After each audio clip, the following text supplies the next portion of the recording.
Welcome to the Call of Duty Mobile Philippines Championship 2021. They really need to do that comeback. And they go in here. Kenshi with a beautiful shot. Answer is no, not yet. Why? And it's going to be Charlie full on captured by... Isa $15,000 na nag-iiti para sa'yo, sa akin at sa amin. Set points where the hard points will come in. Just because hard points is clear by the spawn area, but Yet, there are 2 stages need you to complete. Galing sa Open Qualifiers, meron tayo 6 na brackets. 6 na champion ang tutungo para sa group stage.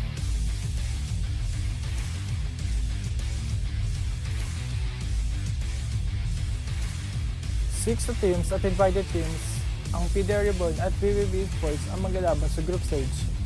4 na teams lang ang tutungo para sa playoff. shot, but Pai not going to be able to do anything. Yaku! Oh!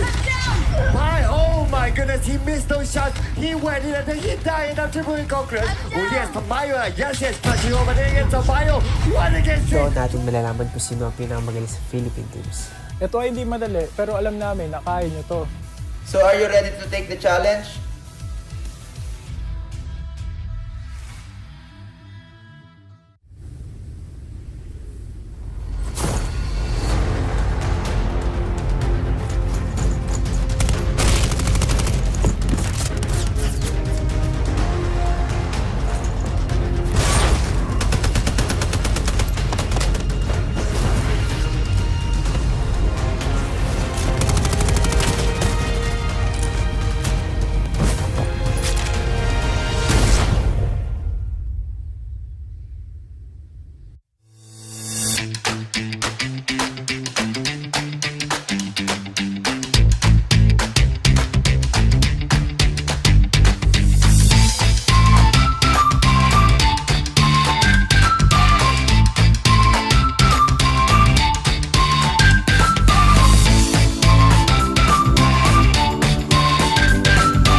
would like to get exclusive content updates, previews, and events, don't forget to subscribe and turn on that notifications. Stay frosty, soldiers.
Ay, 10 minutes na lang, kakain na. Opo. Ate! Tawag ka daw ni Mami! Magugas ka daw ng plato!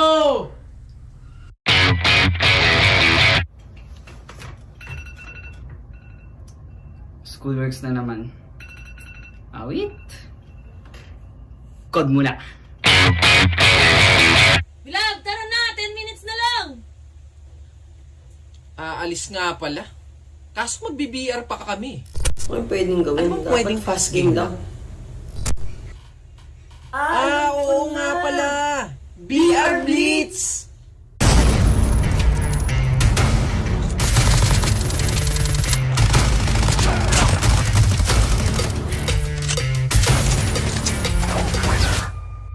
You know, basic. Hindi ako na mag-aaral. Tapos na po ako dito. Yun! Ready na ako. Let's go! Schoolworks time. Yun! Ano na, Wilab? Tapos na ako maglaro. Di ka pa mabihis?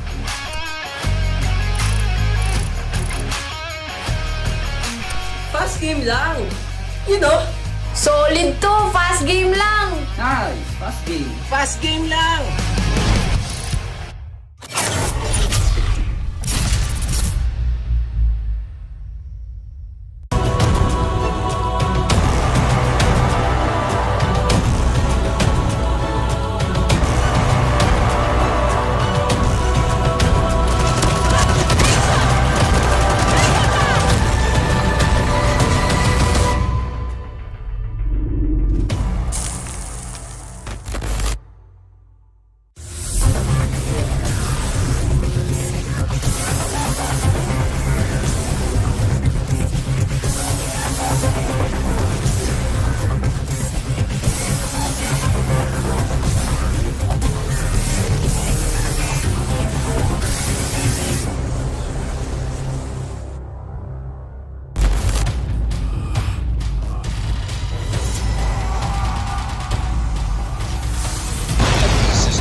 Hey guys, it's HXS from VVV Esports, and today I will be giving you my best gun and its attachment and also some tips and tricks I use. My best gun is the RTX 50 sniper rifle and the attachments are Assassin Short, although we use skeleton stock, FMJ, MIP stopping power, and staple grip. Tips and tricks. Map awareness. You always have to be aware where your teammates and enemies are at all times. This is why I always look at my map. Having this knowledge lets me use my sniper rifle as a AR or SMG.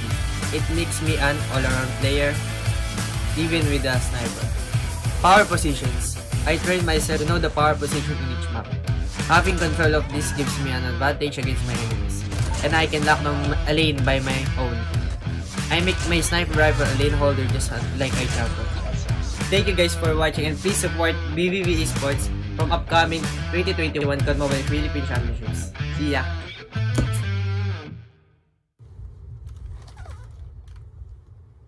Ladies and gentlemen, boys and girls, welcome to the Call of Duty Mobile's Philippines National Championships. This is the final day of the group stages. My name is AJ and I am the Mustachio together with the one and only Ayman Sakaichi Roshizam. What's up, buddy? Welcome back, man. Thank you very much, and welcome back to all of you guys as well. It has been a crazy series. The championships has been crazy from day one, and today will be the final day itself, where AJ, I heard that there is going to be huge drama. We picked up where we left off yesterday, I believe, and today all these 4 teams, they are going to secure their spots. They are, man. I mean, some of them, you know, they are confident. I can say that RTL Legacy is fairly confident, but you know, they don't have to do much. They've already done a lot of the work, right? But we'll work to that in a bit, Sakaichi. What are they fighting for? Because they've given their all thus far. Why have they given their all? When Kuku TV came in here, he brought out a very interesting point that the prize pool for this National Philippines Championship is bigger than the previous one. This time we have got a $15,000 prize pool, 1,005 for the 4th place. 3rd place takes home 2,005. Runner up $4,500, and the champions $6,500. Sakaichi. Yeah, AJ, and I believe this is going to be a very, very good one for the esport, because you have the first season and the prize pool is very, very good, and then going into the second season, it's only increasing, and like I said before, the only way is up. But we can see which teams that are actually going to vie it and fight it out for the 4 spots of the playoffs. As you can see, XDG Dynasty, NRX UNKNOWN, AIM Iloilo 8, 7, and 6 respectively. I don't think they are in the playoffs contention already, sitting at the bottom 3. VVV Esports at 5th place, though. Their game is going to be the highlight of the day, but because they are going up against PDR Reborn, they are in 4th place. And NU Anarchy, they can secure their spot already, while RTL Legacy as well as PDR Esports, they are sitting fairly comfortably at the top 2 already. Now, I understand why you would feel the VVV Esports versus PDR would be a VIP fight today. But I think, you know, we've got 3 very, very great matches set up, and they are all highlight matches, right? And technically, the NRX UNKNOWN AIM Iloilo, the 3rd series of the day when it comes in, there's going to be a fight for honor. Because when you look at the first match in here, and production team, just give me a moment, right? First match in here, XDG Dynasty takes on NU Anarchy. If NU Anarchy wins 3-0, they will go up to the number 2 spot, okay, securing the top 4 for themselves. PDR Esports will take on RTL Legacy. Now, is this a potential relegation for PDR? Because if RTL wins 3-0, that may push PDR Esports all the way to that bottom number 5 spot. And then the final one, like you mentioned, VVV Esports versus PDR Reborn. This is going to be a fight for survival as well. So today, no squad will rest. All of them fighting in here, except for RTL Legacy, are going to be nervous, Sakaichi. Yeah, and I should say, the biggest pressure will surely go with PDR Reborn as well as Triple V Esports with 12 wins as well as 11 wins, fourth and fifth, fourth against fifth. That is going to be insane, where winner takes all in that one. But we are going to wait, like you said, like you mentioned, we are going to wait before because before that we are going to have 3 similarly quality series as well in this one. And we are going to start off with XDG Dynasty going up against NU Anarchy, in which if they win 3-0, if they win easily, if they win, they are in the playoffs, no matter what the others are going to happen in the other series. Well, let's take a quick look here, ladies and gentlemen, boys and girls. XDG, NU Anarchy. For most, they would assume NU Anarchy is going to have a walkover match in here because XDG hasn't been, at their best thus far in this competition. Summit and Crossfire will be banned off after XDG wins that coin toss. And XDG says, let's go in here to stand off, to light up that hotel yard, Sakaichi. Yeah, of course. And like you said, the hotel yards are going to be chaotic, but after that, then we can see which one will be the dominating side in that one. As for Search and Destroy, though, Standoff and Meltdown is crossed out, and then Crossfire will be the place to be. Snipers battle all the way from start to finish there, AJ. Oh, start to finish, you are going to be seeing those SMGs get whipped out as well, just because of the, the mag sizes to rain down the suppression, right? As you see those players trying to go in there for the cross. Firing range, Crossfire, knocked down, Meltdown will be the spot for domination. Everybody, all of these squads, especially NU Anarchy, seems to be loving Meltdown for domination. And it looks like XDG Dynasty wants the same as well. Yeah, you can see from the previous series as well, Meltdown is always picked, and this will be, like you said, whoever is having Bravo is going to have a huge advantage in this one. But I believe that this is a statement match for NU Anarchy heading into the playoffs if they can have a very, very strong performance. But do watch out, because XDG Dynasty, they also have their points before, and they want to show it for their honor before bowing out of the competition. One can be very, very optimistic for XDG to turn it around, right? We all hope to see them bring some sort of a difference into the competition. But for the sake of NU Anarchy will be trying to go in here for that 3-0. A donut here will secure their position in the top 4, and that's what they want to be aiming for, Sakaichi. XDG going to be kicking things off. Kitsune, 0, Man of War taken down, but it doesn't matter. Non-stop respawns here at this hard point, which NU Anarchy opens up quite strongly in, Sakaichi. Yeah, and this has been the story so far for NU Anarchy throughout the whole competition. They're winning all the gunfights. They're making a very, very quick rotation, playing it aggressively as well, getting into the hard point as soon as possible. They don't want to play dumb. They just went in there and going for a no-nonsense game plan. That's why they have a very, very huge lead, not letting any of XDG's players to even touch or even to actually go even near to the hotel yard in the first hardpoint, and they look very, very dominant so far in the start. Well, Skirt coming in here, 0, Man of War as well. He goes in here for the push. It's NU Anarchy on the hard points for the almost the full duration of the first one. 52 points. XDG only managing just 2 points in there. But right now, they will take over the warehouse, Sakaichi. And it's quite a good push by XDG. But how long will they be able to stand in here before NU Anarchy comes in here for the fight? Well, as you said, Smoke already has made the attack from the window as well, and that from all corners of this warehouse is going to start by NU Anarchy, and they, well, it's just a matter of time before they actually take the hardpoint after 21 seconds of XDG claiming it for themselves. But NUA said, get out of our place, we want this win more than you actually do. Smoke, Fennec gameplay goes in here for the push. NU Anarchy still as aggressive as they came into this game. Like I said, ladies and gentlemen, boys and girls, NU Anarchy wants to secure a 3-0 in here.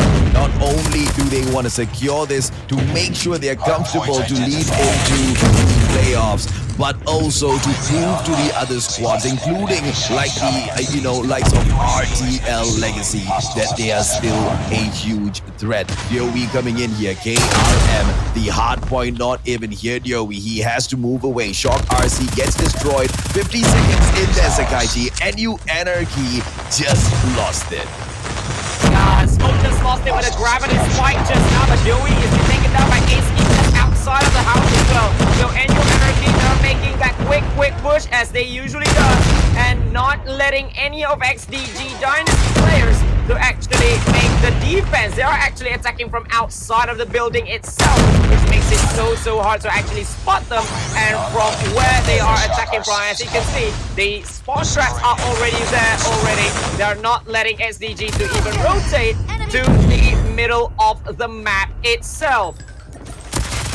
Owen Fennec coming in here, beautiful backstab, goes back in here for the play. It is the hard point, ladies and gentlemen, boys and girls, all the way at house, and soon to go in rotation over towards Bakery. 5 more seconds for the hard point to unlock. Serious here, Fennec still in for the defense. Ace key, KRM but gets snuffed out. XDG doing great on the defense right now, all the way down at the Bakery. But how long can this little cookie stay in that oven? And NU Anarchy might put a little head steal a few, Sakaichi.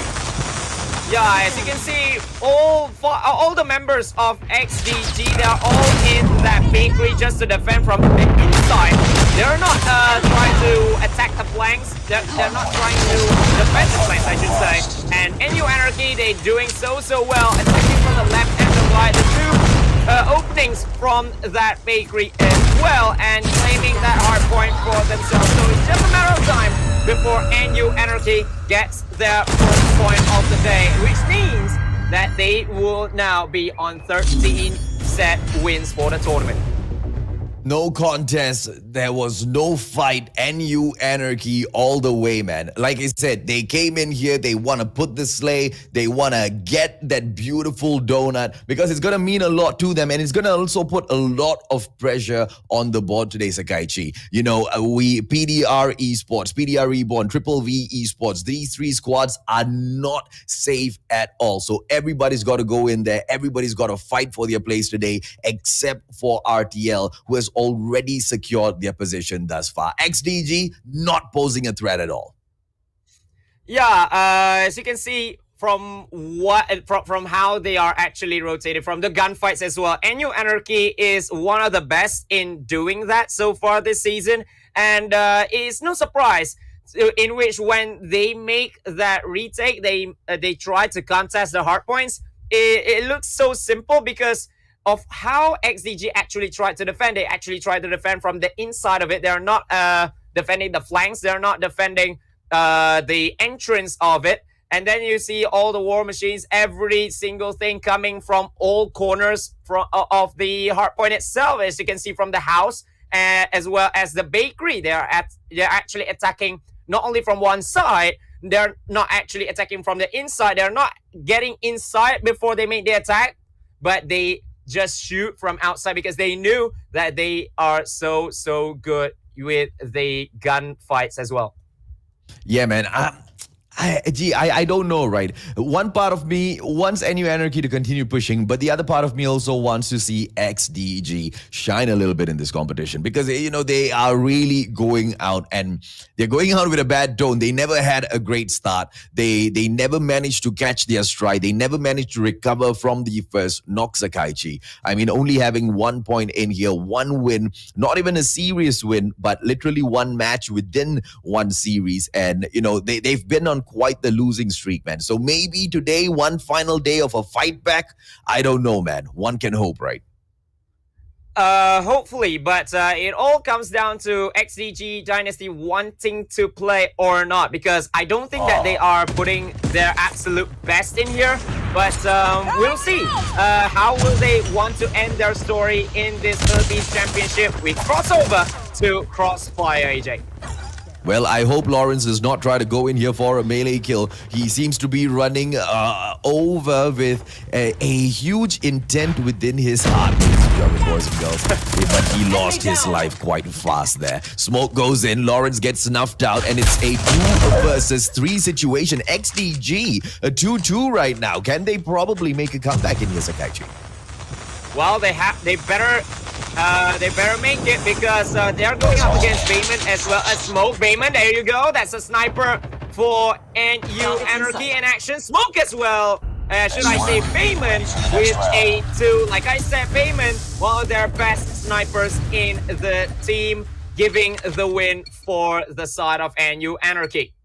Yeah, at one point XDG kind of, had the advantage there because they had the numbers on NU Anarchy. But then I guess, skill just does overcome sometimes, right? Here comes Ace-Key as usual on those snipes, ladies and gentlemen. Whoa, Kitsune taking over and out. Smoke, Lawrence eliminated. Zero taken out of the situation as well, leaving Joey in here. Would he try to go in here for a bad kill? Well, he better does, but he needs to be very, very careful because all the snipers are here as well. AC, Bayman, both of them are very, very good with that. But Smoke, he has been on fire in this one in the close range combat over here. And Joey is the only man left, but still holding the bat. He tries to get it, but not save Bayman. How do you move faster on a sniper compared to a melee weapon? I don't understand that, man. Bayman is a monster sometimes. Destroy the objective. Yeah, it is just Bayman at his best day, I should say. He is the one with the audacity to actually go with a melee as well, but I'm surprised that he didn't go for that. Maybe this is a statement for all the teams, and look at Smoke yet again. Smoke wants to be in our conversation here, AJ, becoming one of the best in here with a 3-piece of his own. 2-0, man of war going in. Owen slipping, sliding in and out. 0, but Owen just a little too fast with that Fennec gameplay. And it looks like Lawrence coming in here. Arctic 50, solo, 1 versus 5. Switches over to the melee. Maybe this little knife can get a kill. Smoke and a beautiful slice in there. And maybe Owen might be in a little bit of a trouble here right now. But a beautiful snipe from Skirt all the way from the building across takes him down. Yeah, you can be lucky with 1 kill when Smoke actually goes and looks the other way and then you slice his throat down. But, to go against 4 others, it's going to be absolutely tough when you are holding just a knife in there of all things. So it's 3-0. That's a very, very quick one by NU Anarchy. They look to want to end this early, Yep, DOE 5 versus 3, NU Anarchy, 3 men here, but I don't think they are nervous at all. They have been able to take this up against XDG, against those numbers, and they've made the number advantage from XDG look like it's nothing, right? So let's see if NU Anarchy is able to repeat that exact same thing. It's beautiful Fennec there. Yeah, beautifully there with a Fennec by Smoke as he actually made a backstab when Zero didn't at least expect it, I should say. Bayman with a snipe over series as well, make it a 3v3. Smoke is just for Lawrence, and that's it. Ace-Key with the first kill, and it's a huge wall bang over Kitsune. 1v3, Bayman now he chases someone with a backpack of his own. Over, but DOE gets 1, he gets Smoke, it's 2v1, he better be careful! Oh! Bayman is good as well! It's 1v1. Oh, beautifully played by Diovi. I mean, Bayman, obviously, as usual, right? Classic Bayman in here at the Philippines National Championship, pulling out the bat when he gets a little too confident. But that confidence right now has placed NU Anarchy in a situation where Ace-Key has to take this on 1 versus 1. Diovi, KRM versus Arctic 50. Bomb going to be placed on the ground right now. And a beautiful plant coming in. Ace-Key needs to be careful. Beautiful patience coming through. And that Arctic 50 hits its mark, Sakaichi. Yeah, Ace-Key, he never got any kill before this round number 4. He gets 2 huge one little wall bang, and then 1 just after Dewey makes the bomb plant. And I don't think Dewey actually saw that coming. He tries to get out of harm's way and try to camp maybe, but he got snuffed out. Ace King knew where he wants to go and just shoots him out before he could even do anything. Kitsune, Locust gameplay moves on. Double shot, doesn't get the kill. Can't say the same for Smoke there. Smokes out Diowi from this equation. And the bomb right now with Sirius right here behind this wall. Ladies and gentlemen, boys and girls, this is going to be a sticky situation. Sirius removed from the situation. Bayman, double kill, and he is on fire. XDG just left with 0, as well as Lawrence right now. Arctic 50 in hand, and Bayman does it yet again, baby. Leaving only 0, 2 on 1, and NU Anarchy is on fire today, Sakaichi. Bayman as well as Smoke. Maybe these two are on a battle of who's the MVP. Yes, Smoke gets 10, but Bayman got 3 on a bounce just now. That was absolutely huge. Just leaving Lawrence and 0 and having to do it all by themselves. And look at that, he's doing it again. Up against Diowi for the entry kill. They just want to end this one early on the attack. I don't think they want to go for the bomb plant. They just want to get blood over here. Well, Ace Key Smoke going in. Lawrence getting a kill for himself as well. Bayman trying to get another melee kill, as he does when he gets a little confident. Lawrence, beautiful, but he needs to go in and recover. Game over. NU Anarchy takes yet another, Sakaichi. Fast game lang. well, okay. In all seriousness, right? It wasn't even look like it's going to be a search and destroy. I thought it's a deathmatch of some sorts, because NU Anarchy, they're not looking for the objectives. They just want to show that we are the best when it comes to these kinds of situations. Going on a snipe, going on for even melees. But luckily they didn't get it. But looking at how they played, it looks like they are even ready for the playoffs. They're now on 14 points. I believe prime position for the qualification spots. Oh, absolutely, man. From day one, something has been, tickling me about NU Anarchy. I haven't been able to place my finger as to what it is, because there's something about them, right, which makes them seem so amazing on the field, Sakaichi. And as we go into the next match, this just puts NU Anarchy in a position where they can sit on the second spot on the leaderboard today, right behind RTL Legacy. They just need to take one more game against XDG Dynasty, and they might just do that on XDG's pick, Meltdown.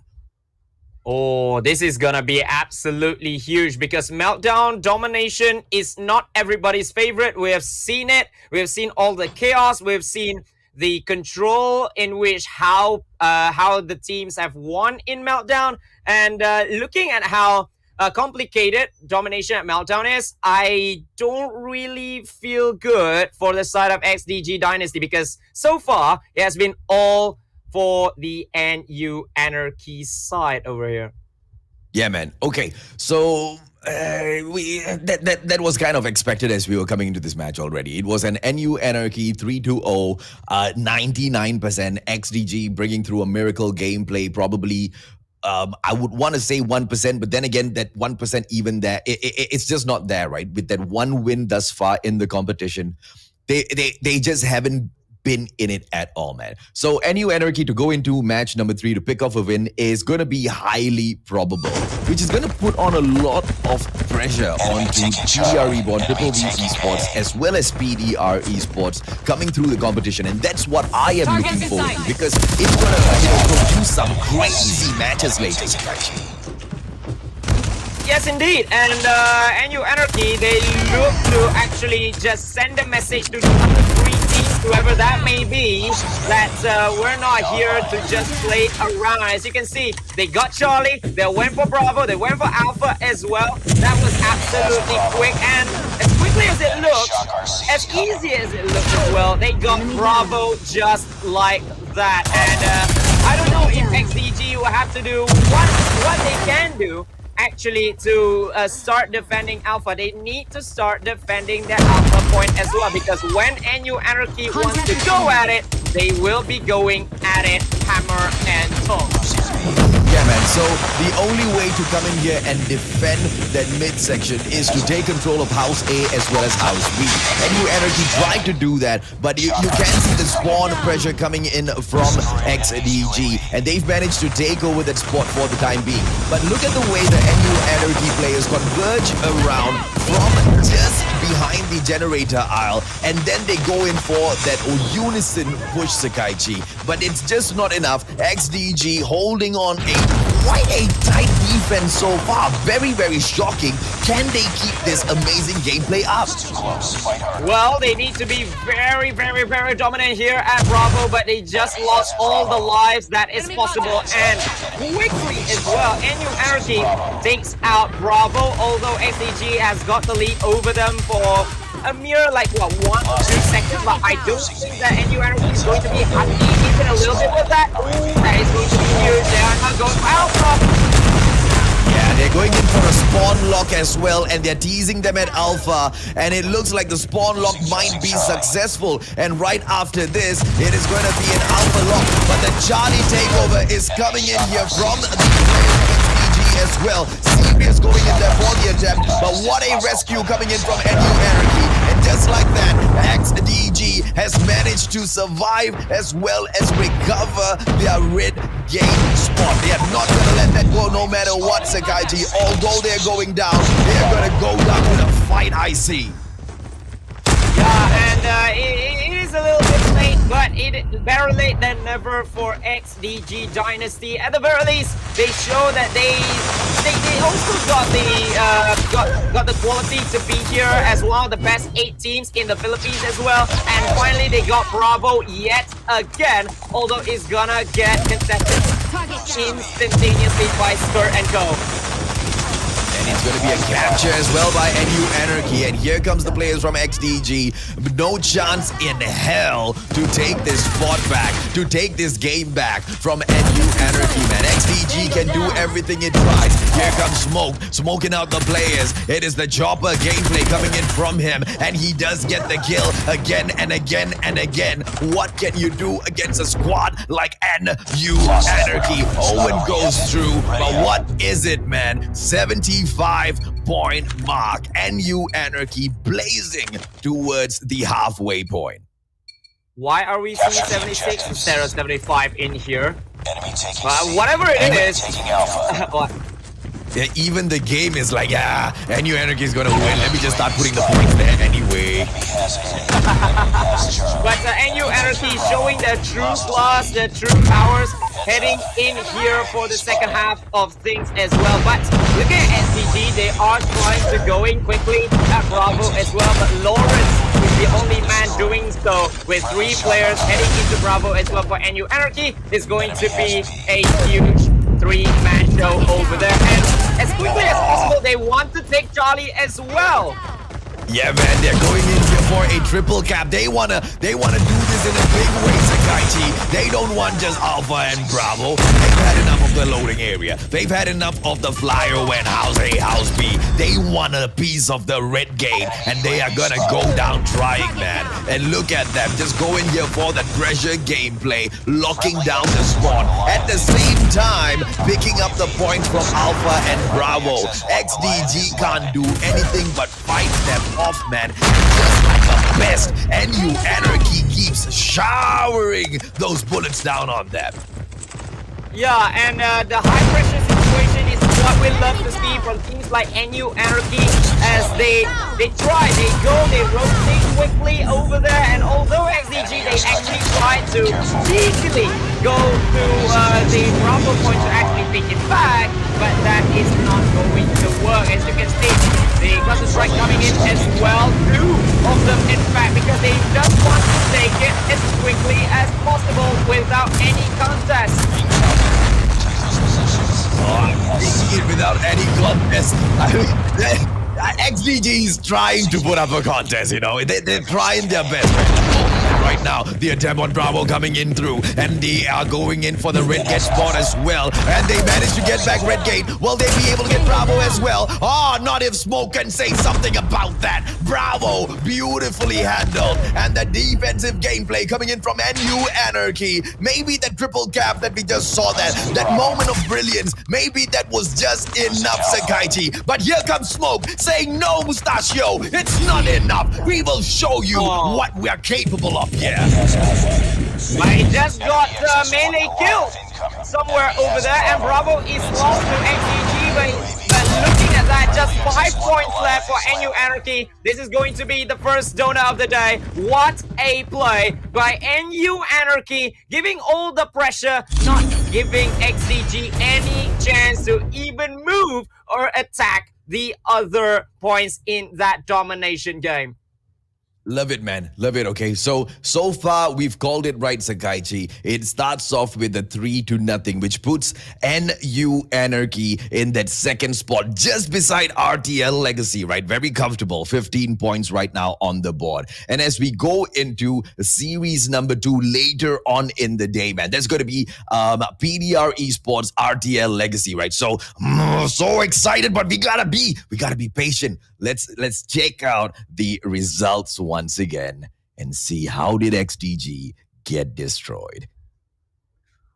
Oh, the first one looked very, very huge as well. 52-1 in the first hardpoint, and then not letting XDG to even get a control at hardpoint for a mere more than 30 seconds, I should say, in one hardpoint. They just trespass, they just come in, contest even from the outside. They look so good. Search and destroy, like I said, it looked like a team deathmatch game for the side of NU Anarchy. They didn't go even for the objective. They just went in and made the kills over kills over kills over kills. And domination, they look dominant in there as well. As to give the pressure to XDG, even trapping them in their spawns, trying to take a triple cap even in the second half, although it lasted for a mere some seconds only, but it just shows how dominant they are in this one. Absolutely, man. And here it is, Sakaichi. Let's take a quick look at the highlights, just what you were running us through with, right? And this was that first match in there. And look at NU Anarchy, man, towards that very end as well. Such a commanding lead in the game. And it was an effortless victory, I would say. They barely tried. And I would have to say XDG as well barely tried in that game. And then when we came over to, search and destroy, it was a no contest, man. 6-0. XDG could not do anything even if they tried here. Yeah, it's absolutely tough going up against Bayman and Smoke, which has been running the show throughout the search and destroy. They look to search, they look to hunt for any XDG bodies in that map, and they don't give any chance whatsoever. Bayman even he tried to actually get a melee kill, but that didn't happen. This was the melee kill, actually. It was by Lawrence of XDG of all people, but NU Anarchy, they never gave any chance whatsoever. Smoke with the Fennec, Bayman with the sniper. Absolutely fantastic over there. Yeah, absolutely, man. I mean, an XDG, did they try? Yeah, I guess they tried, man. Diowi definitely was giving it his best. I don't know if his squad was, 100% on that same mindset as him. But as we came in here for the domination match, Sakaichi, yes, at first it looked like XDG was doing everything in their power to fight for that Bravo spot. And I think NU Anarchy was equally as surprised as I was, right? Because they kept going in for that Bravo spot and they started to discover something. They started to discover the fact that, oh, goodness me, XDG actually knows Meltdown and they know exactly how to zip in and out of Meltdown, right? And the moment they found that out, do you see how they changed their focus over to go over for the red gate as well as the loading area in that second round, right? That ability to change their strategy, like it was fluid, man. I mean, beautiful from NU Anarchy. Totally well-deserved 3-0. And I just love that they're putting so much of pressure on the other squads. Yeah, because with this result, it is confirmed now, ladies and gentlemen, that NU Anarchy will be in the playoffs after securing 15 points in the league, in which they cannot be caught anywhere by anyone anymore. So, congratulations to NU Anarchy becoming the second confirmed qualified team for the playoffs after RTL Legacy. Absolutely. Upper bracket, lower bracket, we will find out by the end of the day. Ladies and gentlemen, boys and girls, that's the end of series number 1. We still have so much more action coming up. 3 short minutes of a break. We'll be right back.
Hey guys, it's XDG from VVV Esports, and today I will be giving you my best gun and its attachment and also some tips and tricks I use. My best gun is the RTX 50 sniper rifle, and the attachments are Assassin Short, although we use skeleton stock, FMJ, MIP stopping power, and staple grip.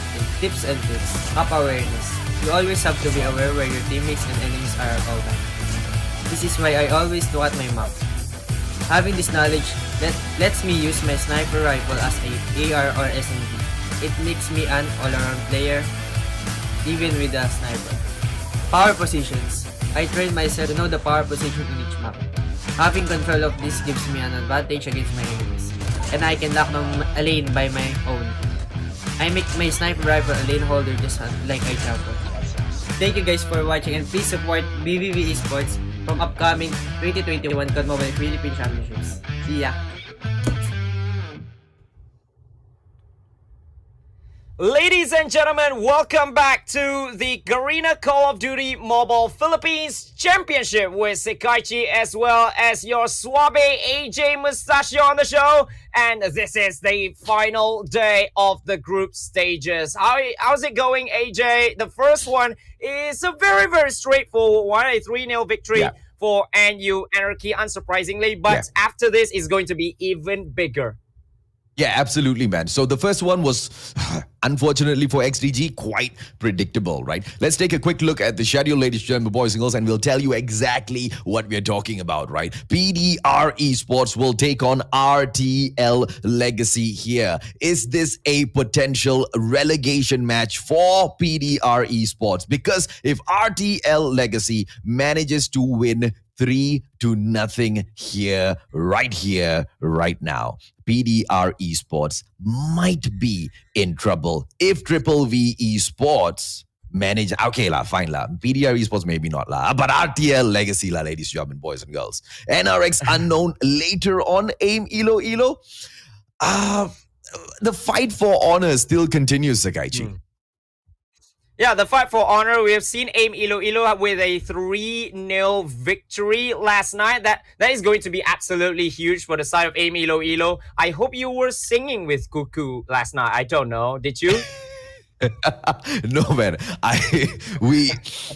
It was a good fight from AIM Iloilo, but unfortunately, it came a little bit too late, right? I wanted to see AIM Iloilo go to the playoffs and, you know what, maybe even be in the finals, man. So maybe the Ilongos will find the next competition to get that done. But let's take a quick look at the bans and picks, ladies and gentlemen, boys and girls, and see exactly where this fight happens.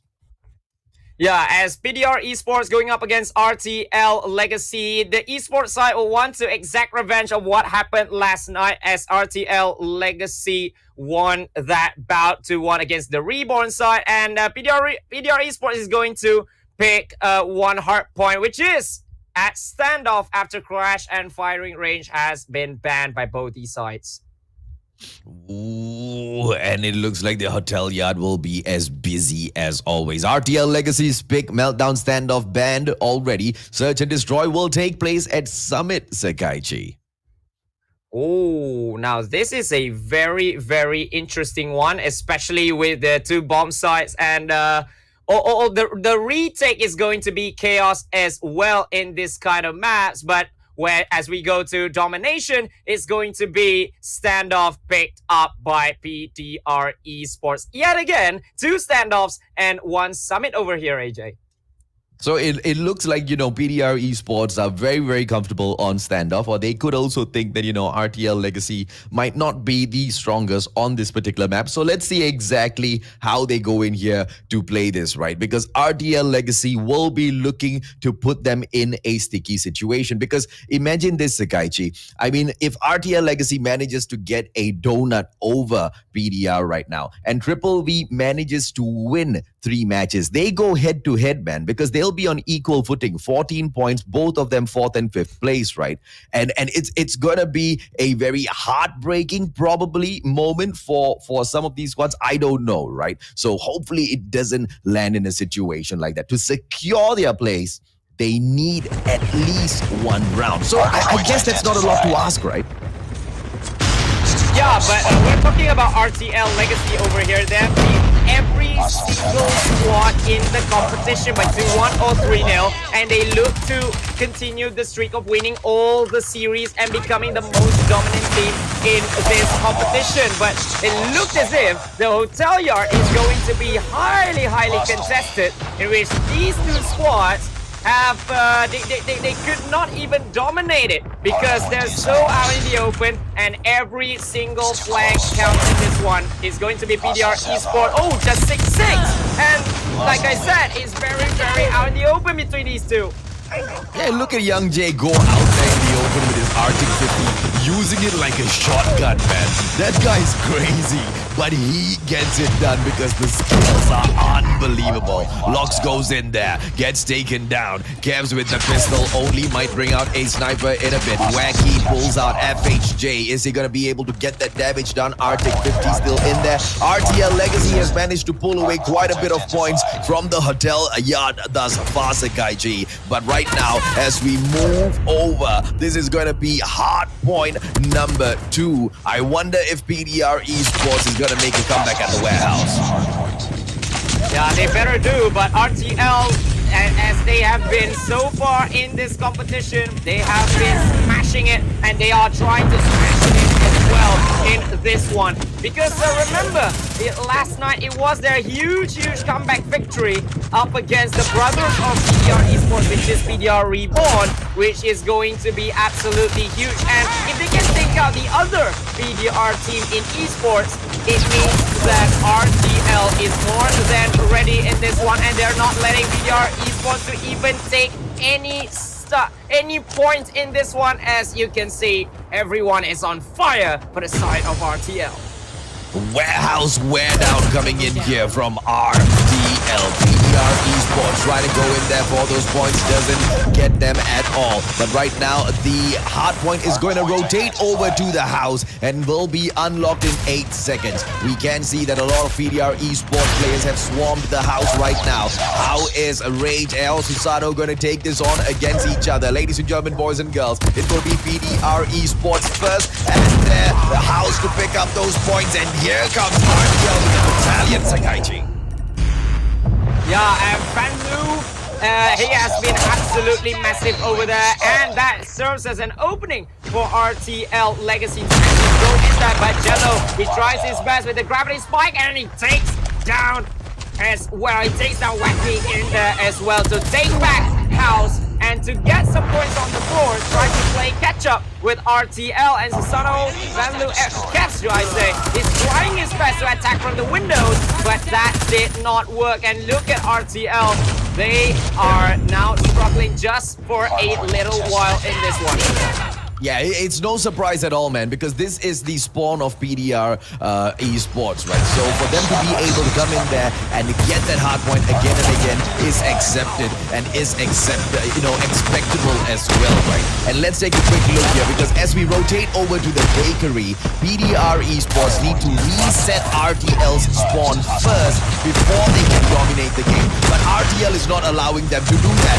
Here they come swarming into the bakery right now to take each and every single little cookie out of the oven, ladies and gentlemen, boys and girls. It's gonna be PDR Esports coming in here to put their hands into the cookie jar. Is RTL gonna snap at them, or are they gonna be able to get away with it? PDR Esports gets away with it for a few seconds, Sakaichi, but Kem's coming in here, KRM, and takes it right back. Yeah, there are 3-man attack there, but PDR Esports, they actually got it first, but Kem's doing it all by himself, getting in there and gets the final kill as well to take it back for the team of RTL Legacy. And as you can see, RTL, they are trying their best to actually snuff PDR Esports out of even the middle side of the map, because they knew what is going to come next, which is going to be the hotel yard all over again, and they look to just end this one. And RTL wants to take a huge advantage heading into game number 2. Yeah, man. I mean, RTL starting the day off so strong, right? But they are already halfway through to making that prediction come true, right? If they can get a triple, if they can get a 3-game back-to-back on PDR Esports, are they going to put PDR Esports into a tie position and make them go with a head-to-head score? If they are, tonight is gonna get just so much more crazier, man. 25 seconds in there, PDR Esports attempting a comeback, but RTL just shutting them down just like that. Millones Thermite goes in for the push, PDR for a second, but RTL all the time, Sakaichi. Yeah, but usually done by PDR Esports to actually say no to RTL trying to win it in this 5th hard point, but they really need to just make that switch over to the next hard point. But looking at how aggressive RTL is, it looks to have been a little bit too far, a little bit too hard on them, because it's a 3v1 yet again, and it is going to be RTL's game straight away in this warehouse. It will end. Hardpoint contested. Yeah, ladies and gentlemen, boys and girls, PDR Esports, they gave it, then they gave it their all, and right now they're still giving it their all, not allowing RTL to pick up the points. But RTL has been so commanding thus far, and that commanding gameplay will come through yet again towards the end as a road to a legendary. RTL Legacy takes round number 1 against PDR Esports, and what a well-fought round by RTL. PDR Esports tried so very hard for that comeback, man, but they were outclassed in that match. And that will just mean that only PDR Esports can catch them now. They're on 16, PDR Esports on 14. If, let's say, PDR won the next 2 games, then they are the only ones that will topple RTL Legacy from the summit of the mountain, which is at the top of the table, because they are now the undisputed first place after NU Anarchy. They got 15 points, but RTL Legacy put themselves one step further. But they're not gonna sleep on just 16. They want to take this competition by the scruff of their neck. They want to dominate. They want to show them who's boss, and they are showing it right now. 150 to 73. It looked to have been a crazy match by these two. Yeah, man. I mean, it looked like that, but it was quite a commanding lead from RTL from the start to end, right? PDR Esports, they really didn't look like they had any sort of control on that map, on the situation at all. As we move into Search and Destroy, it's going to be such a slower pace, a much slower paced match. So maybe we will be able to see those differences, maybe those miracle plays coming in from PDR Esports to save the day for themselves, because we know that is something they truly need right now, Sakaichi.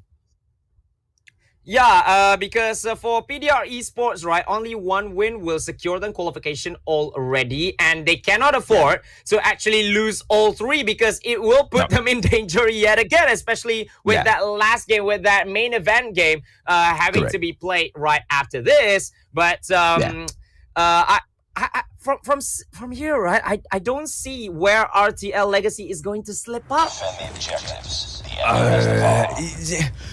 Very probable on Search and Destroy, right? Because this is, yes, RTL's pick. And let's see how does RTL go in here for the push, because those fast plants are definitely required, Sakaichi. But against a squad like PDR, look at that. Miliones coming in here, opening up the match with a kill. Kev's taken out already. How will Wacky go in here for the snipe and try to maybe even out the odds between the two? Because this is where PDR Esports can snatch that one, qualifier point, man. Yeah, because they only need one to secure and confirm qualification without the need to even look at the last game of the day. CF over Miliones, Susano as well, as he gets traded there. CF is 3v3, but the bomb is still in the hands of Vanlu. It's just that they don't know where to go, because he has been defended brilliantly, but Lox is down as well. Vanlu took matters into his own hands, but the bomb is dropped already. It looks like Jello is going to come out in here. Arctic 50, Wacky gameplay, bomb on the ground. Wacky can go in here for the pickup. It's a 2-on-2 situation. Might be a Bravo plant, ladies, gentlemen, boys and girls. And the players from RTL are quite near to that bomb. Now, I'm not sure why they're not picking it up just yet, but they can call the pace of the match. 36 more seconds on the clock, and they will finally go in for the push. Susano spotting that player out, not getting that kill. Jello coming in for the push. KRM, that means RTL is in trouble. Oh, Jello with a two-piece of his own. Nicely done, go, man. Because they knew that RTL had no choice. They need to go for the bomb plant. He just waited for that gauge bar to actually go up, and then he will ambush them one by one.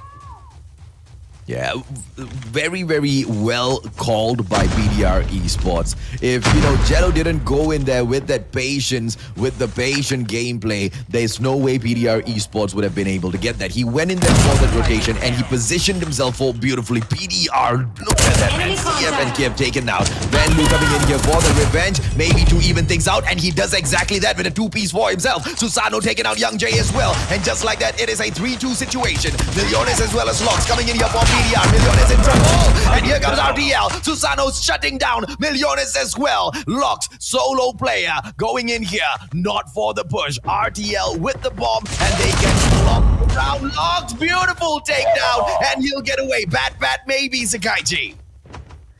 He just rounds out of harm's way as Susano will take back the bomb, but he knew that the bomb will be planted at Alpha, so Lox will have to go and rush in against these two, which will surely defend both of the flanks. And they kind of knew that Lox is going to make that huge long rotation from the control room over here.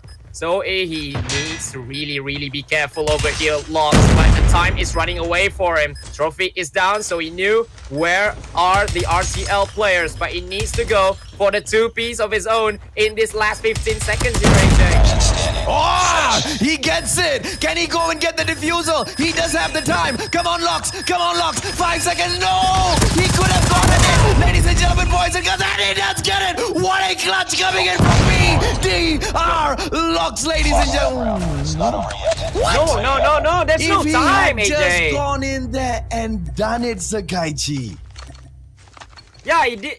Okay, I don't know. Maybe that Susano coming is actually more than enough to actually give him a little bit of doubt in himself to actually go for that defusal. But I don't know, man. That was very, very fine play from RTL themselves, as they knew that he's going to make the defusal. He tries to go and kill it, and it's more than enough for that distraction gameplay, and it's just no time. Although Locks gets the kill in the end, but RTL gets the points in the end. Yeah, and that's where we call the decision making, right? Because if Locks had just taken cover, there's no way he could have gotten a hit just behind that bomb site, man. I mean, that was the perfect situation, and he was already on the prone. There was no parts of his body showing out, and he couldn't have lost that position. But unfortunately, ladies and gentlemen, boys and girls, RTL will have that point just because of that split second decision. 4 versus 3 right now. Jello, Millones, Rage coming in here. Rage getting taken down by Wacky. Beautiful shot. And right now, 2 players right there in front of him. Wacky also has a Fennec on him, which means the players from PDR Esports better be watching. Ow! Millones with that shot. Oh, wonderful snipe there by Millones, but he's the only one left. He gets Cavs though.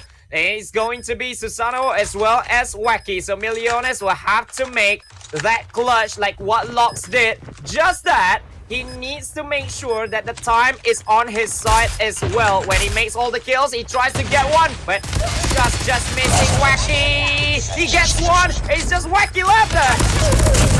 Oh, Millones, but Wacky's just too good. And you know, it's the pressure moment, man. Wacky knows he has the position already. He sees Millones coming. He's confident going in for that takeover. Millones, on the other hand, he just came out of that round on that reload as well. You don't know if you're going to get pushed. So, you know, stressful situation. You can't blame him. Well played by RTL. Great pressure. Yeah, and PDR Esports, they cannot afford to let... They cannot afford to be taken out until there's like, what, 1 player left to go for that clutch gameplay. Because yes, they are more than capable of doing that. It's just that the high pressure situations, especially when RTL Legacy is on the attack. And this could be even better. Young J over Van Loo. They could be a good start for PDR Esports over here. Now it's 3v5. Young J again with a 2-piece of his own. Ooh, Millones still trying to come in here for that crazy gameplay. PDR has been doing great so far, Sakaichi. Maybe this will be that opportunity where that point gets taken away. Rage going in there. Wacky taken out as well. Susano as well of Kev. I don't think RTL is going to be able to clutch this. Rage and a beautiful shutdown. PDR Esports has managed to steal 2 points away from the attacking side. RTL Legacy. I don't know if RTL is going to be very happy with that because PDR Esports will be on the attack after this round, Sakaichi. Of course, especially when RTL Legacy had no chance whatsoever to go to the bomb site. They didn't get an entry kill. They all got ousted one by one. It looked as if they were dominated in that round. But now it is the time for RTL to actually show who's boss, because they better get the advantage heading into the 5 defending rounds that they're going to have right after this. But Young J has been phenomenal in the previous round. Young J sitting down just inside of that cable car, ladies and gentlemen, boys and girls. Not many people do go ahead and occupy that extra space, that cable car there. It is just slightly outside of the map, you know, Sakaichi. Young J, Locus, he will back away yet again. And it looks like for the time being, RTL just decides to go ahead and plant the bomb. How far it will be. And PDR Esports needs to come in for the push. Ooh, Rage coming in here. Ninja defusal right now. And they might be able to get it. 1 more second. Wacky. Shut down. Oh, and just having it as well there, Wacky. Just save the bomb for the team. But they are losing life. Left, right, and center as well. And Lou tries his best, but it's just gets taken out of the game. Caps as well. Caps with a 1. He needs to get another one over here with time ticking away. Millones will have to make the push with the Fennec in hand. And over here for Millones! Oi, Just I think he's just exactly. 1 second too late, man. Oh, he got it! No! What? He got it! Absolutely crazy clutch, ladies and gentlemen, boys and girls. The defusal started at the very end of that 5-second mark. He shouldn't have been able to get that. But what a crazy clutch. Not even giving up at that very final second. Not dropping the ball at all. PDR Esports. And right now, they have the advantage. They go on the attack. And they are in front. 3-2. RTL Legacy needs to work harder, Sakaichi. Yeah, absolutely. After losing 3 attacking rounds over there as well, in which you are the ones calling the game. You are the ones calling the pace of how the matchup is going to go. And you lost 3 of the 5 that you afforded. It is going to be absolutely tough. And now they are trying to show with Wacky with a nade over Young J to start it off. Can they actually do what PDR Esports did? Or maybe do one better? Just try to take the 4 points for the win as well. Oh, Millones going in there for the push. Unfortunately, gets taken down. Ladies and gentlemen, boys and girls, here comes the hold by RTL Legacy. They have occupied the green radar station as well as the cable car platform. PDR Esports does not know how to take the push against them, but they should be able to get the plan off. But Lox is in here, but it is the hesitation which pays off. CF getting taken down. None other than Lox getting it done. Gavs in for Jello. Here comes Van Lu as well. Out of the equation. Lox melee. Is he gonna get it? RTL Sakaichi pulls one back. It's just no giving up in RTL Legacy, isn't it? Because it looked as if the odds are just against them, but the opener in which they are being more aggressive, they want it more, and all the trades that are coming as well from very, very tough positions as well for RTL Legacy. This is the team that has been smashing it the whole tournament, and they have beaten so close, and he got it.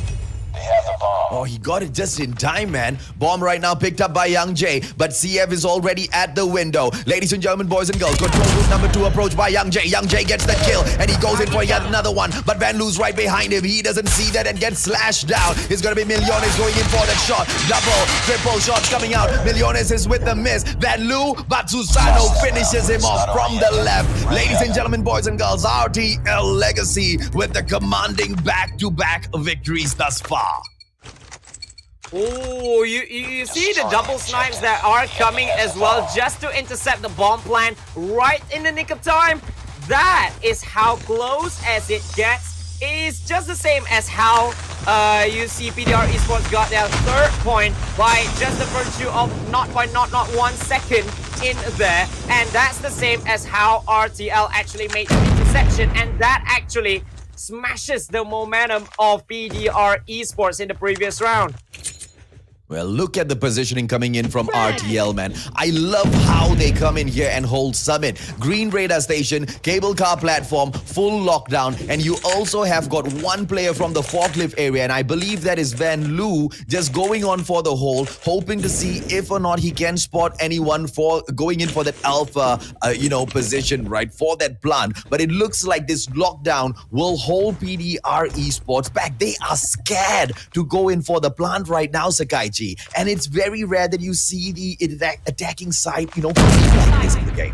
Oh, that is going to be a good start. Now the entry kill is going to mobilize a little bit for the side of RTL Legacy, and the bomb has been planted thanks to your opening that has been done just now with the sniper kill. Guess a little bit with that nade is going to be the takedown gameplay for RTL Legacy. But can they do it? Because there are 4 players over there. Young J is down as well. The son of Batu is down. He's just Wacky all alone. He gets Millones from 4 out. He's just 1v1 now. Wacky. But it's right now a KRM against Fennec. Both guns extremely deadly close range. Ladies and gentlemen, boys and girls, Wacky goes in there for the fake first. Out there for the peek. Rage is still behind the wall. Rage not going in for the peek. Oh, manages to expose himself. And Wacky going to go down on the floor. Oh, one shot. Oh, just misses that by an inch, Sakaichi. And he will pay for it because the Fennec, although has got a small mag, it is still the king for close quarters combat. Yes, and as you can see as well, right, the positioning of Rage just now, he just waits for the time to reach 5 before he actually goes for the engagement of the combat, because he knew when taking the risk, you can die or you can win the fight. If you kill, you can die, but there he kills. Although if he dies, but PDR Esports will still get the equalizing point over RTL. Well, RTL right now, ladies and gentlemen, boys and girls, still hunting for the win. But it is PDR Esports with the push in here. Once again, green radar station, cable car platform, full lockdown coming in. We've got one player at the forklift area. I have never seen a defensive hole by a squad like this. But unfortunately, you know what's going to be crazy, Sakaichi? I think it is not going to work out in their favor because they're allowing PDR Esports to come in here and hold the bomb site with the plant first and then force them to come back for the retake, which is going to give PDR a lot of opportunities here. Oh, but look at the kills as well. It's 2v1 now, and it's going to be huge for Van Loo to have the 2-piece and going for the defusal all by himself. RTL with a match point over here. Allowing their opponents to come in there for an easy plant and then getting into their heads, moving in for that surprise wipe all together as one squad. Brilliance coming in from RTL Legacy. Van Loo once again, Fennec gameplay. He is going to keep a close watch on that Alpha bomb site. And we can see a push coming in from one player, and I believe that could be Kevs.